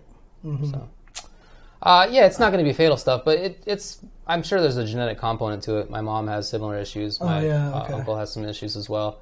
And I used to play a ton of sports. I was very active. Hockey, too. I played hockey and football, most particularly. Oh, jeez, those are like the two most brutal sports. Yeah, I broke a couple of bones. You might as well have been a boxer on top of that, dude. Yeah. So, I think those are, the three most brutal sports, right? Makes sense to me. Yeah. I don't know. I imagine rugby's up there, but... oh, yeah. Fair enough. Yeah, I blew up my ankle into 5 pieces. That was 23 years ago. Wow. And it's still numb. There's definitely... It's both my activity and a predisposed. So. Okay. Whew. I did yoga. In fact, so I also have super limber joints, like more limber than they should be. Mm-hmm. And for a while I was doing a lot of yoga to deal with various issues. And then I was advised by my doctor to not do yoga for a while because I was getting too limber and didn't have enough muscle to keep my joints in place. He was worried that my joints would slip out. This is a thing? That is a thing. So I was ordered to stop doing yoga, at least for a while. So. Holy crap. Man. All right. Anyway, so that's part of this guy is figuring stuff out, how to do things better. I'm just trying to learn to sleep on the right side, on the left side of my face. That's all I'm trying to do. Because I always sleep on this side, and I have this weird problem that I scrunch my shoulders when I sleep. I scrunch the up shoulder when I sleep. And since I have a mask on, I have to sleep at the edge of my pillow, because if I sleep here, then it's just like it pushes the mask off. So I sleep at the edge of the pillow like this, and then I scrunch this shoulder up. So it's funny, because I can do this, no problem, but this way hurts and doesn't feel that's right. Pretty, it's pretty normal, but yeah, it's something to fix. So sure. I need to sleep on this side of my face so I can. Well, actually, no. Yeah. Anyways, my neck is all messed up. Figure it out. Yeah. Oh, this way hurts. Yeah. Not Dawson limber. Yeah. But Anyway, anything else to? Oh, there was a lot of stuff that happened. Of course. Yeah. There's a lot of stuff to talk about. I don't think that we can do most of that. Oh, yeah. But, we could just mention that stuff happened, right? Sure. Patch notes came out. Street Fighter V Season 3 patch notes. Yeah. I'm basically going to spend hours tomorrow just going through the whole list. It will not take you hours. Really? It's not that long? No, it's long. It's just there's no details to anything, right? Yeah, button has been changed. The hitbox has changed. Right. Change the outcome or whatever. Change the positioning. Right. So I'll talk about my theories and talk about how I think that's going to affect things and such. So I'll do a whole stream. I did that for Season 2 when that first came out. I did the entire patch notes for that. So I'm going to do the same thing tomorrow. So again, tune in, follow twitch.tv/jchensor. It'll be a cool 32-minute show. For the Chen Dynasty stream. So did you see my new logo? I'm super proud of my Chen Dynasty logo. No, I haven't. But yeah. Sick. Okay. Enchantress came out for Injustice. She seems pretty tricky and weird. Pretty cool. Still not a fan of the animations, though. Well, it's stuck with it. Frustrating. But she does have a lot of interesting ideas. She has an anti-projectile wall. It's basically Aegis, I guess, but you can walk through it. It only reflects projectiles. So she can't be zoned. But she's not like an active zoner either. Right. She's a really weird character. She has curses that she puts on you that are unblockable, that do a little bit of damage from anywhere on screen that it's in front of her. And one of them makes it so you take damage when you jump or duck. One of them shuts off all of your special moves and trait. I don't remember what the others do, but other weird stuff. It sounds... one of them so that you take damage whenever you spend meter. The opponent takes damage when they spend meter. Right. And then she has a special move of her own. There's a fourth one, I forget what it is. But she has another special move that makes it so that she takes, when she gets hit, she loses super meter, not health. Whoa! What if she runs out of super meter? Then she takes damage. Oh, okay. Interesting. She's really weird. So they came up with a lot of cool ideas. They really did. Okay. Really funky ideas. Actually, that's sick. She also, her trait is that she sends out a Frank zombie, and a zombie does an overhead. And of course, it's really slow moving, and it does this overhead. And she has a back one low, and a mix-up. Hard to blockable. Yeah, clearly. And there's also a version of it where it just stands there, and it's a wall, and the opponent has to, jump over it and it just blocks everything. You can't hit it. You can't. No, it doesn't exist. It's just a wall. A lot of funky ideas with her. Okay. Anyway, Co-op Cup. That sounds really cool. Yeah. She's very interesting. Cooperation Cup happened, Third Strike. It was a blast. Yeah. Awesome weekend to watch. It was cool too because I spent a lot of time because I give that game a lot of grief. And I really thought about it a lot too. And a lot of the reason why I give the game grief is because I just like trolling people because the way that Third Strike fans talk about Third Strike, I think is just too exaggerated, right? I blame Kai. Happy Tang. He was the first one that really kind of got me into that mode. I really do enjoy the game a lot. And it's shocking how much I actually know about it. Yeah. I still remember the time that, I was like, I wanted to, because people were talking about charge partitioning, and I was like, it's not I'm going to show you what charge partitioning is, right? And Sanchez came on the stream and was like, I don't think you can do charge partitioning. I'm like, what the hell are you talking about? And I just did it everything, no problem. Makes sense. I know a lot about the game, you know what I mean? So it's just I enjoy it. It was one of the games, back in the day when I used to do nothing but watch fighting game videos, that game and Guilty Gear were the two ones that I watched the most. Makes sense. I enjoyed the most watching. So I actually do like Third Strike a lot, but, I'm not a fan of the parry mechanic. I'm still not a fan, but I still understand why it's amazing and why it's great. But, the game was super cool. The game is super cool, and that event was really cool awesome. Tournament. Yeah, definitely. Yeah. Also, blast from the past to see Hold That Alex show up. He used to come down to our Virginia tournaments when I lived in D.C. That was cool. Fran also would go. He now lives in North Carolina, but he was there. John, a.k.a. Farai, from the same city that I grew up in. Yep. Here in SoCal. Same little town. He and I used to carpool to Denjin and Family Fun. He was also there doing some commentary. That was really cool. Interesting segue here that I can use for that. Farai was also a major moderator on SRK forums. Oh, that's true. For the longest part of time. Right. And they just announced that the Shoryuken.com forums are going away. Wow. No, crazy. A lot of people are interpreting that as Shoryuken.com is going away. No. It's just the forums are going away. Everything else is remaining. But they're actually going to shut down. The canons are looking into a form of archiving it. They have said that so that it will not go away because there's a lot of great things. But I can't even explain to you how. One, I understand. I totally get it. It's just not used as much. It's just not used as much. But I don't think people in the modern times understand the impact that the Shoryuken forums had on the fighting game community. It was huge. Pretty much one of the most important things. Huge. I haven't heard anything about the wiki. I don't know if the wiki is staying or not, I don't know. But the wiki, again, is also just an underutilized utility. I have spent a lot of times trying to maintain Street Fighter 4. I tried to start up Street Fighter 5. Me and Keats worked on the Marvel guide and everything like that, and it just... it's so hard to maintain if you just don't find the right people who are willing to put in the time for that kind of thing. So I hopefully that sticks around because there's a wealth of Third Strike and Super Turbo. You did a bunch of SF4 stuff, right? I did a ton. Eternal was helping you out. I basically wrote an entire FAQ for Street Fighter 4. Right. That's out there on the wiki as well. So I was trying to do that for 5 and just never ended up doing it. So tough. Yeah. Yeah, man. It was huge. It was everything, it was where we chatted about everything. Yeah, local stuff, finding new scenes if you moved somewhere, went somewhere, learning about a game, hearing about the forums. Tech Talk actually still is really good. Yeah, that's one thing that I think even to this day is still very helpful. It was all the things and extremely important for me because you had been writing facts since before that, but all of when we were asked to commentate, it was in large part because we were considered to know a lot, and in large part, at least for me, that was because of things that I posted on SRK. Right. It's almost all on SRK for me. Dude, I still remember when Street Fighter 4 first came out, the Cami forums. Man, I spent my life in the Cami forums. I was doing that too. Talking to all the people there. I remember when Sanford got top 8 at EVO with Cami, and all of us were like, "Oh my God, we understand this character now." Because previous to that, we're like, "This character sucks. She needs an overhead." Blah blah blah. Yeah. And Sanford got top 8, and we're like, "Oh my God, this character's ridiculous," and everything changed, and super weird.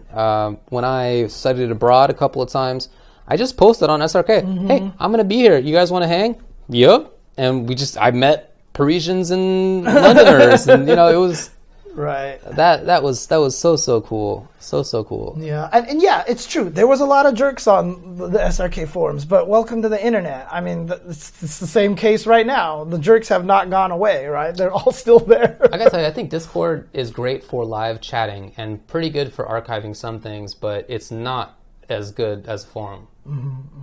You know, the way that it works, things scrolling up as they do, I just don't think it's nearly as effective. Because it's more like an IRC chat than like SRK posts. Yeah. You know? Yeah, at least in what you're posting live. You can sticky stuff in a way that's like kind of like posting, but I just don't think it's nearly as good. And on top of that, it's hidden, you know? It's not like just go to Shoryuken forums. Here's everything. Right. All of our info is like on this URL right here. You need an invite to the Discord. You gotta and all have an that invite. stuff. You gotta know who to ask. It's like you know. It's like I have a Chen Dynasty Discord that nobody knows about, right? That everybody should go and join. So there you go. Yeah, I don't know. I feel like it's a big fragmentation, and Facebook is the same, and Twitter is everybody, but it's everybody just pissing into the wind, right? It's all just lost immediately. Yeah, exactly.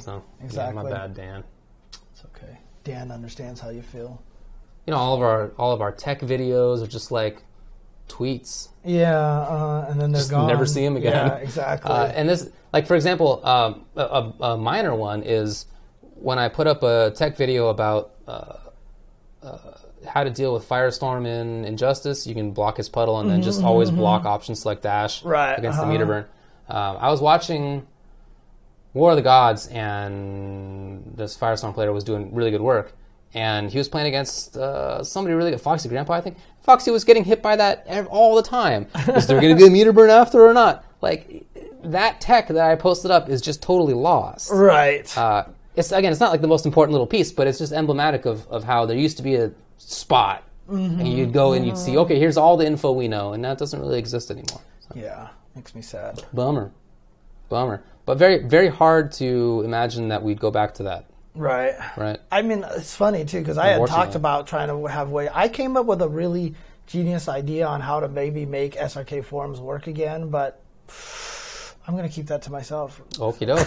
Do that. Because maybe that might be something I'll think about doing myself in the future. Yeah. Reddit is, again, it's okay, but threads get lost, and, you know, if something gets downvoted, it gets hidden, and, well, at least you can set it that way. So. Right. Anyway, so SRK is going to die. Anything else? Well, SRK forums. Forums are going to die, yeah. Yes. Not the front page. DBFZ's got the beta this weekend. That's right. Oh, man, we're not going to be here. No, we're not. I've missed the beta every single time. AGDQ is going on right now. Yes. AGDQ is going on. And so if you guys... I've often talked to... I know about you and everybody about Sumi's singing prowess, and I don't know if you've caught the clip. No, I haven't seen it yet. I heard it was really good. Incentive to make her sing Snake Eater, and I've heard it in person, and I just was like... She was sick, and I was like, don't worry, you'll kill it anyway. Yeah, she was good? And she was amazing. Yeah, so, cool, so you should definitely check that out. Yeah. She sang Snake Eater on the stream. It was... Yeah. People say it's like one of the main highlights of the stream, of this week so far. Nice work. Yeah. Oh, good job to her. She does a lot of work over there, too. too. Big Bird is on Red Bull now. Yes, that's very cool. Yes, awesome. Again, we have talked about so much about how Red Bull's doing a lot of cool things, so I think the Big Bird signing is great for Big Bird. What a talented player, young player, and also in a region kind of like Mena RD. Yeah, he's not in an area that's easy for him to be as competitive, and he still made it into Capcom Cup and all these things like that. Super good. So I'm excited for him as well. Yeah, Du is a free agent. Oh, I didn't even hear about that. He posted up about that. He posted up that he can accept offer. Right. Well, Friday I heard, Mr. Friday, I think you mean Odyssey, but yeah, I'll try to do that tomorrow. So, Mad Cats might be coming back, but they haven't announced any sticks. Right. They've only just announced like the mouse and everything like that. So, right. Yeah. Yeah. Hey, Overwatch League starts. Oh, and they're officially now on Twitch. Yeah. So yeah. $45 million a year they're on Twitch. Was that how much it cost them? It cost Twitch $45 million a year to get the rights. Yeah, Twitch paid Blizzard $45 million a year. What was the Overwatch League's alternative? Like, what could they have threatened to Twitch? Probably with? like MLG TV or whatever. They just make their own thing. Right. They did. This is what I thought. They had a preseason, and they did the preseason video streams on their own site. Jeez. And at the time, I thought like it's probably just like a play to show Twitch, like, hey, we don't need to use you. Right. So, dang, mission accomplished. That's I guess crazy, that's a lot of money. Oh, okay. He's talking about Super Mario Sunshine run on AGDQ tomorrow. I might actually have to check that out. Oh, I definitely will watch that. Yes. Yeah. Okay. A lot of esports. Yeah. All right. Well. Okay. Okay. Yeah. Next week again. We started at 7:30 today. We're gonna try to do that consistently now. Boy, we still rambled for 3 hours. Well, it was a particular special episode. We're not going to do that, so yeah, it's fine. But we're going to try to start at 7:30 from now on. Again, we've changed the microphones here, so let us know feedback. Obviously, it sounds great. I get loud this way. I get quiet this way. Like there's going to be a lot of little technical things about that, but just let us know if it sounds better to you guys than what it was before. Yeah. I still have the area mic here just in case we have guests because I only have 2 lapel mics. So that way if we do have guests, we'll go revert back to the old one and stuff like that. But I also got these cool new posters back here. So these are super cool. These are the Darkstalkers versus Street Fighter posters by Udon, like the alternate covers.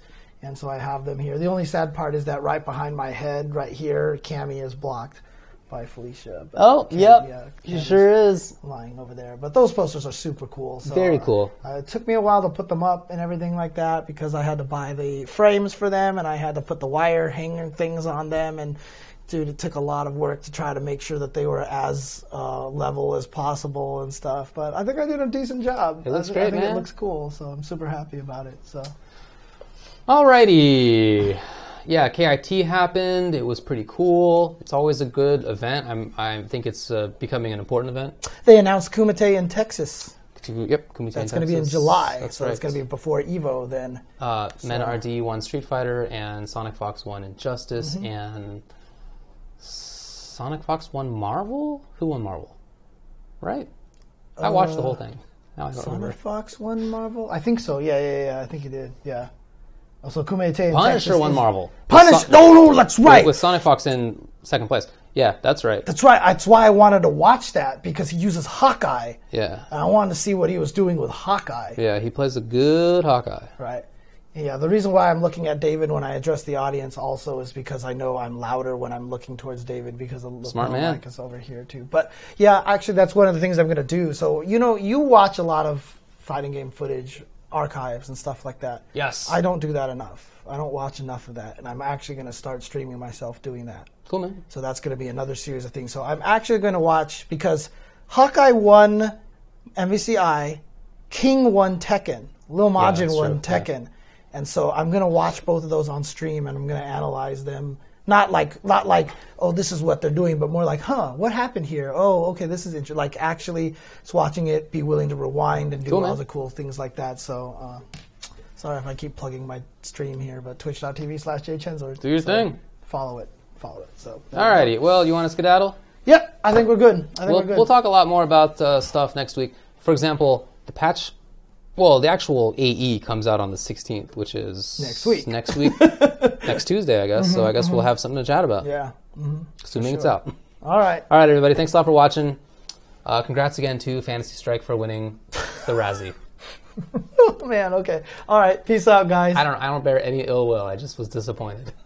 I mean, you wanted to like it. Of course, that's why I tried it. I had to buy it to do so, and okay. I thought it would be cool. But all right. Anyway. Anyways, thanks guys for tuning in. Peace out. Have a good night. Guys, we forgot the bird. In 2018, the bird has yet to waken. We forgot the bird. Hang on a second, guys. We will bird you guys in a second. We haven't done this a while, okay? So give us a break here. Okay, here we go. Which one was it? It's this one.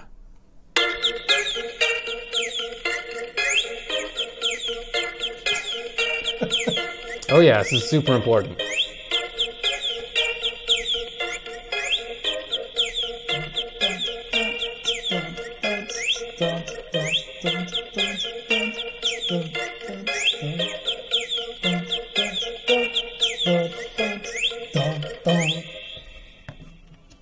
Happy New Year, everybody.